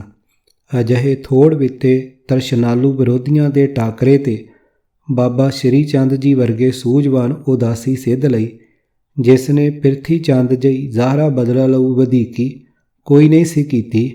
ਲੋਕਾਂ ਵਿੱਚ ਆਪਣੀ ਕਦਰ ਬਣਾ ਲੈਣੀ ਬੜੀ ਸਹਿਲ ਸੀ। ਗੁਰੂ ਘਰ ਦੀ ਵਿਰੋਧਤਾ ਕਰਨ ਵਿੱਚ ਉਹਨਾਂ ਨੇ ਪਿਰਥੀ ਚੰਦ ਦਾ ਵੀ ਕੋਈ ਜ਼ਾਹਰਾ ਉਚੇਚਾ ਸਾਥ ਨਹੀਂ ਸੀ ਦਿੱਤਾ। ਸ੍ਰੀ ਗੁਰੂ ਨਾਨਕ ਸਾਹਿਬ ਦੇ ਵੱਡੇ ਸਾਹਿਬਜ਼ਾਦੇ ਦੇ ਰੂਪ ਵਿੱਚ ਬਹੁਤਿਆਂ ਨੇ ਤਾਂ ਸ੍ਰੀ ਚੰਦ ਦਾ ਸਤਿਕਾਰ ਪਹਿਲਾਂ ਹੀ ਕਬੂਲਿਆ ਹੋਇਆ ਸੀ। ਉਦਾਸੀ ਮਤ ਲੋਕਾਂ ਵਿੱਚ ਹਰਮਨ ਪਿਆਰਾ ਬਣਦਾ ਗਿਆ। ਉਦਾਸੀ ਨੇ ਕਈ ਤਰ੍ਹਾਂ ਦੀਆਂ ਅਜਿਹੀਆਂ ਕਹਾਣੀਆਂ ਵੀ ਪ੍ਰਚਲਿਤ ਕਰ ਦਿੱਤੀਆਂ ਸਨ। ਉਦਾਹਰਣ ਵਜੋਂ ਅਖੇ ਜੇ ਸ੍ਰੀ ਚੰਦ ਦੀ ਮਿਹਰ ਨਾ ਹੁੰਦੀ ਤਾਂ ਪੰਚਮ ਪਾਤਸ਼ਾਹੀ ਨੂੰ ਪੈ ਚੁੱਕਾ ਕੋੜ ਵੀ ਠੀਕ ਨਹੀਂ ਸੀ ਹੋਣਾ ਅਤੇ ਸੁਖਮਨੀ ਸਾਹਿਬ ਦੀ ਬਾਣੀ 16ਵੀਂ ਅਸ਼ਟਪਦੀ ਤੋਂ ਕਦੇ ਅਗਾਂਹ ਨਾ ਟੱਪਦੀ। ਪੜ੍ਹੋ ਨਾਨਕਸਰੀਆਂ ਦੀ ਮਰਜ਼ਾਦਾ ਅਨੁਸਾਰ ਵਿਧੀ ਵਾਲਾ ਸੁਖਮਨੀ ਸਾਹਿਬ ਦਾ ਗੁਟਕਾ ਨੰਬਰ 9957/79 ਅਨੁਸਾਰ ਕਾਪੀ ਰਾਈਟ ਰਜਿਸਟਰਡ ਹੋਇਆ। ਰਚਿਤ ਬਾਬਾ ਨਾਨਕ ਸਿੰਘ ਗੁਟਕੇ ਦੇ ਪਹਿਲੇ 10 ਸਫ਼ੇ, ਜਿਨ੍ਹਾਂ ਦਾ ਪ੍ਰਭਾਵ ਬੜੇ ਚੰਗੇ ਅਤੇ ਸੁਹਿਰਦ ਵਿਦਵਾਨਾਂ ਦੀਆਂ ਲਿਖਤਾਂ ਵਿੱਚ ਅੱਜ ਵੀ ਵੇਖਿਆ ਜਾ ਰਿਹਾ ਹੈ। ਪਰ ਇਹ ਗੱਲ ਮੰਨਣਯੋਗ ਨਹੀਂ ਹੈ ਕਿ ਸਤਿਗੁਰਾਂ ਦੇ ਜੀਵਨ ਕਾਲ ਸਮੇਂ ਗੁਰੂ ਘਰ ਵਿੱਚ ਉਦਾਸੀਆਂ ਦੀ ਕੋਈ ਉਚੇਚੀ ਥਾਂ ਬਣ ਸਕੀ ਸੀ। ਸਗੋਂ ਇਹ ਇਤਿਹਾਸਕ ਸੱਚਾਈ ਅੱਖੋਂ ਓਹਲੇ ਨਹੀਂ ਕੀਤੀ ਜਾ ਸਕਦੀ ਕਿ ਸ੍ਰੀ ਦਸ਼ਮੇਸ਼ ਜੀ ਦੇ ਸਮੇਂ ਕਿਸੇ ਵੀ ਟੋਲੇ ਵਿੱਚ ਅਜਿਹੀ ਹਿੰਮਤ ਨਹੀਂ ਸੀ ਰਹੀ ਕਿ ਉਹ ਖੁੱਲ੍ਹ ਕੇ ਗੁਰਮਤਿ ਵਿਰੋਧੀ ਕੋਈ ਪ੍ਰਚਾਰ ਆਰੰਭ ਕਰ ਸਕਦਾ। ਸਗੋਂ ਮਸੰਦਾਂ ਨੂੰ ਦੁਰਕਾਰੇ ਜਾਣ 'ਤੇ ਸਾਰੇ ਵਿਰੋਧੀ ਦਬਕ ਗਏ ਸਨ। ਪਰ ਜਿਉਂ ਹੀ ਸ੍ਰੀ ਗੁਰੂ ਗ੍ਰੰਥ ਸਾਹਿਬ ਜੀ ਗੁਰਿਆਈ ਦੇ ਮਾਲਕ ਬਣੇ ਅਤੇ ਖਾਲਸਾ ਪੰਥ ਜੰਗਾਂ ਯੁੱਧਾਂ ਵਿੱਚ ਉਲਝ ਗਿਆ ਤਾਂ ਸਿੱਖੀ ਦੇ ਸਾਰੇ ਧਰਮ ਅਸਥਾਨ ਉਦਾਸੀਆਂ, ਨਿਰਮਲਿਆਂ ਅਥਵਾ ਸੰਪਰਦਾਇਆਂ ਆਦਿ ਨੇ ਸਾਂਭ ਲਏ। ਇਹਨਾਂ ਸਾਰੇ ਟੋਲਿਆਂ ਵਿੱਚ ਗੁਰਮਤਿ ਦਾ ਸੱਚਾ ਹਤੈਸ਼ੀ ਸ਼ਾਇਦ ਕੋਈ ਵਿਰਲਾ ਹੀ ਹੋਵੇਗਾ। ਇਹ ਸਾਰੇ ਹੀ ਗੁਰਮਤਿ ਨੂੰ ਵੇਦਾਂਤ ਅਥਵਾ ਵਿਪਰਵਾਦ ਦਾ ਰੰਗ ਚਾੜ੍ਹੀ ਜਾਣ ਨੂੰ ਹੀ ਸਿੱਖੀ ਦੀ ਸੇਵਾ ਕਹਿ ਰਹੇ ਸਨ। ਬਾਬਾ ਸ੍ਰੀ ਚੰਦ ਦਾ ਨਾਮ ਵਰਤ ਕੇ ਉਦਾਸੀ ਮੱਤ ਵਾਲੇ ਦੂਜਿਆਂ ਨਾਲੋਂ ਬਾਜੀ ਲਈ ਜਾ ਰਹੇ ਸਨ। ਹਜ਼ਾਰਾਂ ਸਾਲਾਂ ਦੇ ਇਤਿਹਾਸ ਤੋਂ ਬ੍ਰਾਹਮਣ ਸਮਝ ਚੁੱਕਾ ਸੀ ਕਿ ਜਨਤਾ ਤੇ ਧਰਮ ਆਗੂਆਂ ਦੀ ਪਕੜ ਤਦ ਹੀ ਪੱਕੀ ਰਹਿ ਸਕਦੀ ਹੈ ਜੇ ਲੋਕਾਂ ਨੂੰ ਵਿਦਿਆਹੀਣ ਅਥਵਾ ਅਗਿਆਨੀ ਰੱਖਿਆ ਜਾਵੇ। ਭਾਰਤ ਦੇਸ਼ ਵਿੱਚ ਵੀ ਸ੍ਰੀ ਗੁਰੂ ਗ੍ਰੰਥ ਸਾਹਿਬ ਜੀ ਪਹਿਲੇ ਧਰਮ ਗ੍ਰੰਥ ਹਨ ਜਿਨ੍ਹਾਂ ਦੀ ਬਾਣੀ ਪਖੰਡੀ ਧਰਮ ਗੁਰੂਆਂ ਦੇ ਪਖੰਡ ਨੂੰ ਬੜੇ ਸਪਸ਼ਟ ਸ਼ਬਦਾਂ ਵਿੱਚ ਨੰਗਾ ਕਰ ਰਹੀ ਹੈ। ਸੋ ਸਿੱਖੀ ਦੇ ਇਹਨਾਂ ਧਰਮ ਆਗੂਆਂ ਨੇ ਸਾਰੀ ਮਰਜ਼ਾਦਾ ਅਜਿਹੀ ਬਣਾ ਲਈ ਜਿਸ ਤੋਂ ਆਮ ਸਿੱਖ ਗੁਰਬਾਣੀ ਦਾ ਗਿਆਨ ਸਮਝਣ ਦੀ ਲੋੜ ਮੁਕਾ ਕੇ ਭਰਮਾਂ ਵਹਿਮਾਂ ਦਾ ਸ਼ਿਕਾਰ ਬਣਿਆ ਰਹੇ। ਭਰਮਾਂ ਦਾ ਨਾਸ਼ ਕਰਨ ਵਾਲੀ ਗੁਰਬਾਣੀ ਦਾ ਕੇਵਲ ਮੰਤਰ ਪਾਠ ਕਰਦੇ ਰਹਿਣ ਦੀ ਮਰਜ਼ਾਦਾ ਹੀ ਲੋਕਾਂ ਦੀਆਂ ਮਨੋਕਾਮਨਾ ਪੂਰੀਆਂ ਕਰਨ ਵਾਲੀ ਅਤੇ ਲੋਕ ਪਰਲੋਕ ਵਿੱਚ ਕਲਿਆਣ ਕਰਨ ਵਾਲੀ ਬਣਦੀ ਗਈ। ਸਾਧ ਟੋਲਿਆਂ ਦਾ ਹਲਵਾ ਮੰਡਾ ਵੀ ਤਦ ਹੀ ਤੁਰਦਾ ਹੈ ਜੇ ਲੋਕ ਗੁਰਮਤਿ ਤੋਂ ਅਗਿਆਨੀ ਰਹਿਣ ਅਤੇ ਉਹਨਾਂ ਦੀ ਘਰੋਗੀ ਤੇ ਸਮਾਜੀ ਜ਼ਿੰਦਗੀ ਵੱਧ ਤੋਂ ਵੱਧ ਭਰਮਾਗ੍ਰਸੀ ਬਣੀ ਰਹੇ। ਇਸ ਮਹਾਂਵਾਗ ਦੀ ਮਹੱਤਤਾ ਬਾਬਾ ਸ੍ਰੀ ਚੰਦ ਜੀ ਨਾਲੋਂ ਵੱਧ ਹੋਰ ਕੌਣ ਜਾਣਦਾ ਸੀ। ਕਪਟ ਖੁਲਾਨੇ ਭਰਮ ਨਾਠੇ ਦੂਰੇ, ਨਾਨਕ ਕੋ ਗੁਰ ਭੇਟੇ ਪੂਰੇ। ਪੰਨਾ 890। ਪੂਰੇ ਸਤਿਗੁਰੂ ਜੀ ਦੇ ਮਿਲਦਿਆਂ ਜਦੋਂ ਮਨ ਦੇ ਕਵਾੜ ਖੁੱਲ੍ਹਦੇ ਹਨ, ਭਰਮਾਂ ਵਹਿਮਾਂ ਨੂੰ ਭਾਜੜਾਂ ਪੈ ਜਾਣੀਆਂ ਹੋਈਆਂ। ਪਰ ਇਹਨਾਂ ਡੇਰੇਦਾਰ ਸਾਧਾਂ ਸੰਤਾਂ ਨੇ ਭੇਟੇ ਦਾ ਅਰਥ ਮਾਇਆ ਦਾ ਖੁੱਲ੍ਹਾ ਗੱਫਾ ਭੇਟਾ ਕਰਕੇ ਬਾਹਰੀ ਦਰਸ਼ਨ ਦਿਦਾਰੇ ਹੀ ਸਮਝਾਉਣਾ ਹੋਇਆ। ਹਾਲਾਂਕਿ ਪਾਠਕ ਸੱਜਣ ਹੁਣ ਤੱਕ ਜਾਣ ਚੁੱਕੇ ਹਨ ਕਿ ਬਾਹਰ ਦਰਸ਼ਨ ਦਿਦਾਰਿਆਂ ਨੂੰ ਸਤਿਗੁਰਾਂ ਨੇ ਨਿਸਫਲ ਫਰਮਾਨ ਕੀਤਾ ਹੋਇਆ ਹੈ। ਸਤਿਗੁਰ ਨੂੰ ਸਭ ਕੋ ਵੇਖਦਾ, ਜੇਤਾ ਜਗਤ ਸੰਸਾਰ ਡਿਠੇ ਮੁਕਤ ਨਾ ਹੋਵਈ, ਜਿਚਰ ਸ਼ਬਦ ਨਾ ਕਰੇ ਵਿਚਾਰ। ਪੰਨਾ 594। ਗੁਰੂ ਦੇ ਸ਼ਬਦ ਗਿਆਨ ਅਨੁਸਾਰ ਜੀਵਨ ਬਣਾਉਣਾ ਹੀ ਪੂਰੇ ਸਤਿਗੁਰਾਂ ਦੇ ਅਸਲ ਦਰਸ਼ਨ ਹਨ। ਮਨ ਤੋਂ ਅਗਿਆਨਤਾ ਦੇ ਕਪਾਟ ਵੀ ਗੁਰੂ ਦੇ ਗਿਆਨ ਤੇ ਅਮਲ ਕੀਤਿਆਂ ਹੀ ਖੁੱਲ੍ਹਣੇ ਹੁੰਦੇ ਹਨ। ਪਰ ਗੁਰੂ ਅੰਗਦ ਸਾਹਿਬ ਨੂੰ ਮਿਲੀ ਗੁਰਿਆਈ ਪ੍ਰਤੀ ਬਦਲਾਲੂ ਭਾਵਨਾ ਗ੍ਰਸੇ ਬਾਬਾ ਸ੍ਰੀ ਚੰਦੀਆਂ ਦੇ ਉਦਾਸੀ ਸਾਧ ਟੋਲੇ ਦੀ ਪੂਰੀ ਸਫਲਤਾ ਹੈ ਹੀ ਸਿੱਖਾਂ ਨੂੰ ਗੁਰਮਤਿ ਗਿਆਨ ਤੋਂ ਤੋੜੀ ਰੱਖਣ ਵਿੱਚ ਸੀ। ਨੇਕ ਕਮਾਈ ਵਿੱਚੋਂ ਦਸਵੰਧ ਗੁਰੂ ਦਰਬਾਰ ਵਿੱਚ ਭੇਜਦੇ ਰਹਿਣ ਵਾਲੀ ਮਰਜ਼ਾਦਾ ਦੇ ਥਾਂ ਦਾਨ ਕੀਤੀ ਮਾਇਆ ਦੇ ਵੱਟੇ ਸੈਂਕੜੇ ਗੁਣਾਂ ਦੇ ਵਾਧੇ ਨਾਲ ਪਰਤ ਆਉਣ ਦੇ ਲਾਲਚ ਨੇ ਚਿੜੀ ਚੋਂਚ ਭਰ ਲੈ ਗਈ। ਨਦੀ ਨਾ ਘਟਿਓ ਨੀਰ, ਦਾਨ ਦੀਏ ਧਨ ਨਾ ਘਟੇ, ਕਹਿ ਕੇ ਭਗਤ ਕਬੀਰ ਵਰਗੀਆਂ ਬ੍ਰਾਹਮਣੀ ਮੱਤ ਵਾਲੀਆਂ ਤੁਕਾਂ ਨੂੰ ਲੋਕਾਂ ਲਈ ਸਤਿਗੁਰਾਂ ਦੀ ਬਾਣੀ ਬਣਾ ਦਿੱਤਾ। ਗੁਰਮਤਿ ਦੇ ਪ੍ਰਚਾਰ ਦਾ ਬੁਰਕਾ ਪਾ ਕੇ ਪੰਥ ਦੀ ਨਿਆਰੀ ਨੂੰ ਹਾਰ ਵਿਗਾੜ ਰਹੇ ਇਹਨਾਂ ਉਦਾਸੀਆਂ ਨੇ ਸਾਡੇ ਧਰਮ ਅਸਥਾਨਾਂ ਦੇ ਸੰਚਾਲਕ ਬਣ ਕੇ ਗਰੀਬਾਂ ਦੀ ਕਿਰਤ ਕਮਾਈ ਵਿੱਚੋਂ ਦਾਨ ਲੁੱਟ ਦੁਆਰਾ ਅਰਬਾਂ ਖਰਬਾਂ ਦਾ ਧਨ ਠੱਗ ਖਾਧਾ। ਇਹਨਾਂ ਧਰਮ ਆਗੂ ਲੁਟੇਰਿਆਂ ਦੇ ਖਿਲਾਰੇ ਰੰਗਾ ਰੰਗ ਦੇ ਮਾਇਆ ਜਾਲ ਵਿੱਚ ਅਸੀਂ ਅਜਿਹੇ ਫਸ ਗਏ ਕਿ ਆਪਣੇ ਨਿਆਰੇ ਸਤਿਗੁਰਾਂ ਦੇ ਬਚਨ ਭੁੱਲ ਗਏ ਅਤੇ ਠੱਗਾਂ ਦੀ ਬਣਾਈ ਲੁੱਟ ਮਰਜ਼ਾਦਾ ਨੂੰ ਹੀ ਗੁਰਮਤਿ ਮੰਨਣ ਦੀ ਸ਼ਰਧਾ ਬਣਾ ਬੈਠੇ। ਅੱਜ ਸਾਡੀ ਹਾਲਤ ਇਹ ਬਣ ਚੁੱਕੀ ਹੈ ਕਿ ਜ਼ਹਿਰ ਰੂਪੀ ਮਾਇਕ ਪਦਾਰਥਾਂ ਦੇ ਮੰਗਤੇ ਬਣਨ ਤੋਂ ਵਰਜਨ ਵਾਲੇ ਆਪਣੇ ਸਤਿਗੁਰਾਂ ਦੇ ਬਚਨ, ਜੋ ਮੰਗੈ ਸੋ ਭੁੱਖਾ ਰਹੈ, ਇਸ ਸੰਗ ਰਾਚੈ ਸੋ ਕਛੂ ਨ ਲਹੈ, ਇਸੇ ਤਿਆਗ ਸਤ ਸੰਗਤ ਕਰੈ, ਬੜ ਭਾਗੀ ਨਾਨਕ ਉਹ ਤਰੈ। ਪੰਨਾ 892। ਅਰਥ, ਜਿਹੜਾ ਮਨੁੱਖ ਮਾਇਆ ਦੀ ਮੰਗ ਕਰਨੀ ਗਿੱਝ ਕੇ ਸਦਾ ਮਾਇਕ ਪਦਾਰਥ ਮੰਗਦਾ ਰਹਿੰਦਾ ਹੈ, ਉਸ ਦੀ ਤ੍ਰਿਸ਼ਨਾ ਕਦੇ ਨਹੀਂ ਮੁੱਕਦੀ। ਉਹ ਮਾਇਆ ਲਈ ਸਦਾ ਭੁੱਖਾ ਹੀ ਰਹਿੰਦਾ ਹੈ। ਜਿਹੜਾ ਮਨੁੱਖ ਇਸ ਮਾਇਆ ਦੇ ਮੋਹ ਵਿੱਚ ਹੀ ਮਸਤ ਰਹਿੰਦਾ ਹੈ, ਉਸ ਨੂੰ ਆਤਮਿਕ ਜੀਵਨ ਦੇ ਧਨ ਵਿੱਚੋਂ ਕੁਝ ਨਹੀਂ ਮਿਲਦਾ। ਪਰ ਹੇ ਨਾਨਕ, ਇਸ ਮਾਇਆ ਦੇ ਮੋਹ ਨੂੰ ਛੱਡ ਕੇ ਜਿਹੜਾ ਮਨੁੱਖ ਸਤਿਗੁਰੂ ਗ੍ਰੰਥ ਸਾਹਿਬ ਜੀ ਦੀ ਸੰਗਤ ਕਰਦਾ ਹੈ, ਭਾਵ ਗੁਰਬਾਣੀ ਦੇ ਗਿਆਨ ਅਨੁਸਾਰ ਆਪਣਾ ਜੀਵਨ ਢਾਲਦਾ ਹੈ, ਉਹ ਵੱਡੇ ਭਾਗਾਂ ਵਾਲਾ ਮਨੁੱਖ ਮਾਇਆ ਦੇ ਮੋਹ ਦੀਆਂ ਠਿੱਲਾਂ ਤੋਂ ਪਾਰ ਲੰਘ ਜਾਂਦਾ ਹੈ। ਮੂਰਤੀ ਪੂਜਾ ਦੀ ਭਰਪੂਰ ਖੰਡਨਾ ਕਰ ਰਹੇ ਸ੍ਰੀ ਗੁਰੂ ਗ੍ਰੰਥ ਸਾਹਿਬ ਜੀ ਦੇ ਹੀ ਦੁਆਰੇ ਦੇਵੀ ਦੇਵਤਿਆਂ ਦੀਆਂ ਮੂਰਤੀਆਂ ਵੀ ਇਹਨਾਂ ਉਦਾਸੀਆਂ ਨੇ ਹੀ ਸਥਾਪਿਤ ਕੀਤੀਆਂ ਸਨ। ਲੋਕਾਂ ਲਈ ਗੁਰੂ ਗ੍ਰੰਥ ਸਾਹਿਬ ਦੀ ਪੂਜਾ ਅਤੇ ਮੂਰਤੀਆਂ ਦੀ ਪੂਜਾ ਇੱਕ ਸਮਾਨ ਬਣਦੀ ਗਈ। ਦਸਮ ਗੁਰੂ ਨਾਨਕ ਸਾਹਿਬ ਜੀ ਦੇ ਸਮੇਂ ਤੱਕ ਕੀਤੀ ਜਾਂਦੀ ਅਰਦਾਸ ਬਦਲ ਦਿੱਤੀ ਗਈ। ਅਖੰਡ ਪਾਠ, ਸੰਪੜ ਪਾਠ ਅਤੇ ਹੋਰ ਕਈ ਵਿਧੀ ਵਿਧਾਨ ਵਾਲੇ ਪਾਠ ਮੂੰਹ ਮੰਗੀਆਂ ਮੁਰਾਦਾਂ ਪੂਰੀਆਂ ਕਰਨ ਵਾਲੇ ਬਣਾ ਦਿੱਤੇ। ਥਾਲੀਆਂ ਵਿੱਚ ਦੀਵੇ ਜਗਾ ਕੇ ਕੀਤੀ ਜਾਂਦੀ ਜਿਸ ਆਰਤੀ ਦੀ ਗੁਰੂ ਗ੍ਰੰਥ ਸਾਹਿਬ ਜੀ ਭਰਪੂਰ ਖੰਡਨਾ ਕਰ ਰਹੇ ਹਨ, ਉਹੀ ਪਖੰਡ ਆਰਤੀ ਸਗੋਂ ਢੋਲਕੀਆਂ ਛੈਣੇ ਖੜਕਾ ਖੜਕਾ ਕੇ ਬੜੀ ਗੱਜ ਵੱਜ ਕੇ ਸਿੱਧੀ ਸਤਿਗੁਰਾਂ ਦੀ ਹੀ ਕੀਤੀ ਜਾਣੀ ਧਰਮ ਦਾ ਅੰਕ ਬਣਾ ਦਿੱਤੀ। ਸੁੱਖਾਂ ਸੁਖਣੀਆਂ, ਜੇ ਤੂੰ ਮੇਰੀ ਝੋਲੀ ਪੁੱਤਰ ਦੀ ਦਾਤ ਨਾਲ ਭਰ ਦੇਵੇਂ ਤਾਂ ਮੈਂ ਤੇਰੇ ਦਰਬਾਰ ਸੋਨੇ ਦੀ ਗਊ ਬਣਾ ਕੇ ਲਿਆਵਾਂਗਾ। ਜੇ ਮੇਰਾ ਕਾਕਾ ਕਤਲ ਦੇ ਕੇਸ ਵਿੱਚੋਂ ਬਰੀ ਹੋ ਜਾਵੇ ਤਾਂ ਹੇ ਸਤਿਗੁਰੂ ਗ੍ਰੰਥ ਸਾਹਿਬ ਜੀਓ, ਮੈਂ ਤੇਰੇ ਪੂਰੇ 5 ਅਖੰਡ ਪਾਠ ਕਰਾਵਾਂਗਾ ਆਦਿ। ਭਾਵ ਰਿਸ਼ਵਤਖੋਰੀ ਵਾਲਾ ਧੰਦਾ ਗੁਰੂ ਸਾਹਿਬ ਨਾਲ ਹੀ ਲਿਆ ਜੋੜਿਆ। ਸੰਸਾਰੀ ਪਦਾਰਥਾਂ ਦੀਆਂ ਮੰਗਾਂ ਨਾਲ ਭਰੀ ਲੰਮ ਸੋ ਲੰਬੀ ਅਰਦਾਸ, ਵਰਾਂ ਦੇ ਸਰਾਪਾਂ ਦੇ, ਅਸ਼ੀਰਾਵਾਦਾਂ ਦੇ, ਚਮਤਕਾਰੀ ਫਲਾਂ ਦੇ ਭਰਮ, ਜਲ ਦੀ ਪੂਜਾ, ਰੁੱਖਾਂ ਦੀ ਪੂਜਾ ਆਦਿ ਸਾਰਾ ਕੁਝ ਗੁਰਮਤਿ ਦੀ ਖੰਡਣਾ ਵਾਲਾ ਨਿਰੋਲ ਵਿਪਰਵਾਦ। ਸਿੱਖੀ ਦੇ ਕੇਂਦਰੀ ਧਰਮ ਅਸਥਾਨ ਸ੍ਰੀ ਦਰਬਾਰ ਸਾਹਿਬ ਅੰਮ੍ਰਿਤਸਰ ਤੋਂ ਹੀ ਆਰੰਭ ਕਰਨ ਵਾਲਿਆਂ ਵਿੱਚ ਸਭ ਤੋਂ ਵੱਧ ਹਿੱਸਾ ਉਦਾਸੀਆਂ ਦਾ ਹੈ। ਫਿਰ ਸਾਰੇ ਗੁਰੂ ਘਰਾਂ ਵਿੱਚ ਅਜਿਹਾ ਵਿਰੋਧਵਾਦ ਕਿਵੇਂ ਪ੍ਰਧਾਨ ਨਾ ਬਣ ਬਹਿੰਦਾ। ਬਾਬਾ ਸ੍ਰੀ ਚੰਦ ਜੀ ਦੇ ਨਾਮ ਨਾਲ ਜੁੜੀਆਂ ਗੁਰਮਤਿ ਵਿਰੋਧੀ ਝੂਠ ਕਹਾਣੀਆਂ ਨੇ ਉਦਾਸੀਆਂ ਨੂੰ ਸਿੱਖ ਪੰਥ ਦਾ ਸਤਿਕਾਰਯੋਗ ਭਾਗ ਬਣਾ ਦਿੱਤਾ। ਅਸਾਂ ਵੀ ਇਹ ਨਾ ਸਮਝਿਆ ਕਿ ਗੁਰਮਤਿ ਦੇ ਪ੍ਰਤੀਕੂਲ ਗ੍ਰਸਥਤਾ ਤਿਆਗੀ, 5 ਕਕਾਰਾਂ ਦੀ ਬੰਦਸ਼ ਤੋਂ ਮੁਕਤ, ਕਈ ਤਰ੍ਹਾਂ ਦੇ ਨਸ਼ੇ ਭੰਗ, ਧਤੂਰਾ, ਅਫੀਮ, ਪੋਸਤ, ਸ਼ਰਾਬ, ਗਾਂਜਾ ਤੇ ਤੰਬਾਕੂ ਆਦਿ ਇਹਨਾਂ ਦੇ ਅਖਾੜਿਆਂ ਵਿੱਚ ਕਿਸੇ ਨਾ ਕਿਸੇ ਰੰਗ ਵਿੱਚ ਆਪਣਾ ਰੰਗ ਵਿਖਾ ਰਹੇ ਅੱਜ ਵੀ ਵੇਖੇ ਜਾ ਰਹੇ। ਕੌਣ ਹੈ ਉਹ ਅਜਿਹੇ ਨਸ਼ੇ ਵਰਤਣ ਵਾਲਾ ਮੂਰਤੀ ਪੂਜ ਰੁੰਡ ਮੁੰਡ ਵੀ ਜਦ ਖਾਲਸਾ ਪੰਥ ਦਾ ਅੰਗ ਬਣ ਬੈਠਾ ਤਾਂ ਦਸ਼ਮੇਸ਼ ਦਾ ਖਾਲਸਾ ਨਿਆਰਾ ਕਿੱਥੇ ਰਹਿ ਗਿਆ। ਕਰੋੜਾਂ ਦੀ ਪੰਥਕ ਜਾਇਦਾਦ ਸਾਂਭੀ ਬੈਠੇ ਇਹ ਵਿਹਲੜ ਉਦਾਸੀ ਪਤਿਤ ਹੁੰਦੇ ਹੋਏ ਵੀ ਪੰਥ ਦੇ ਭਾਈਵਾਲ ਬਣ ਬੈਠੇ।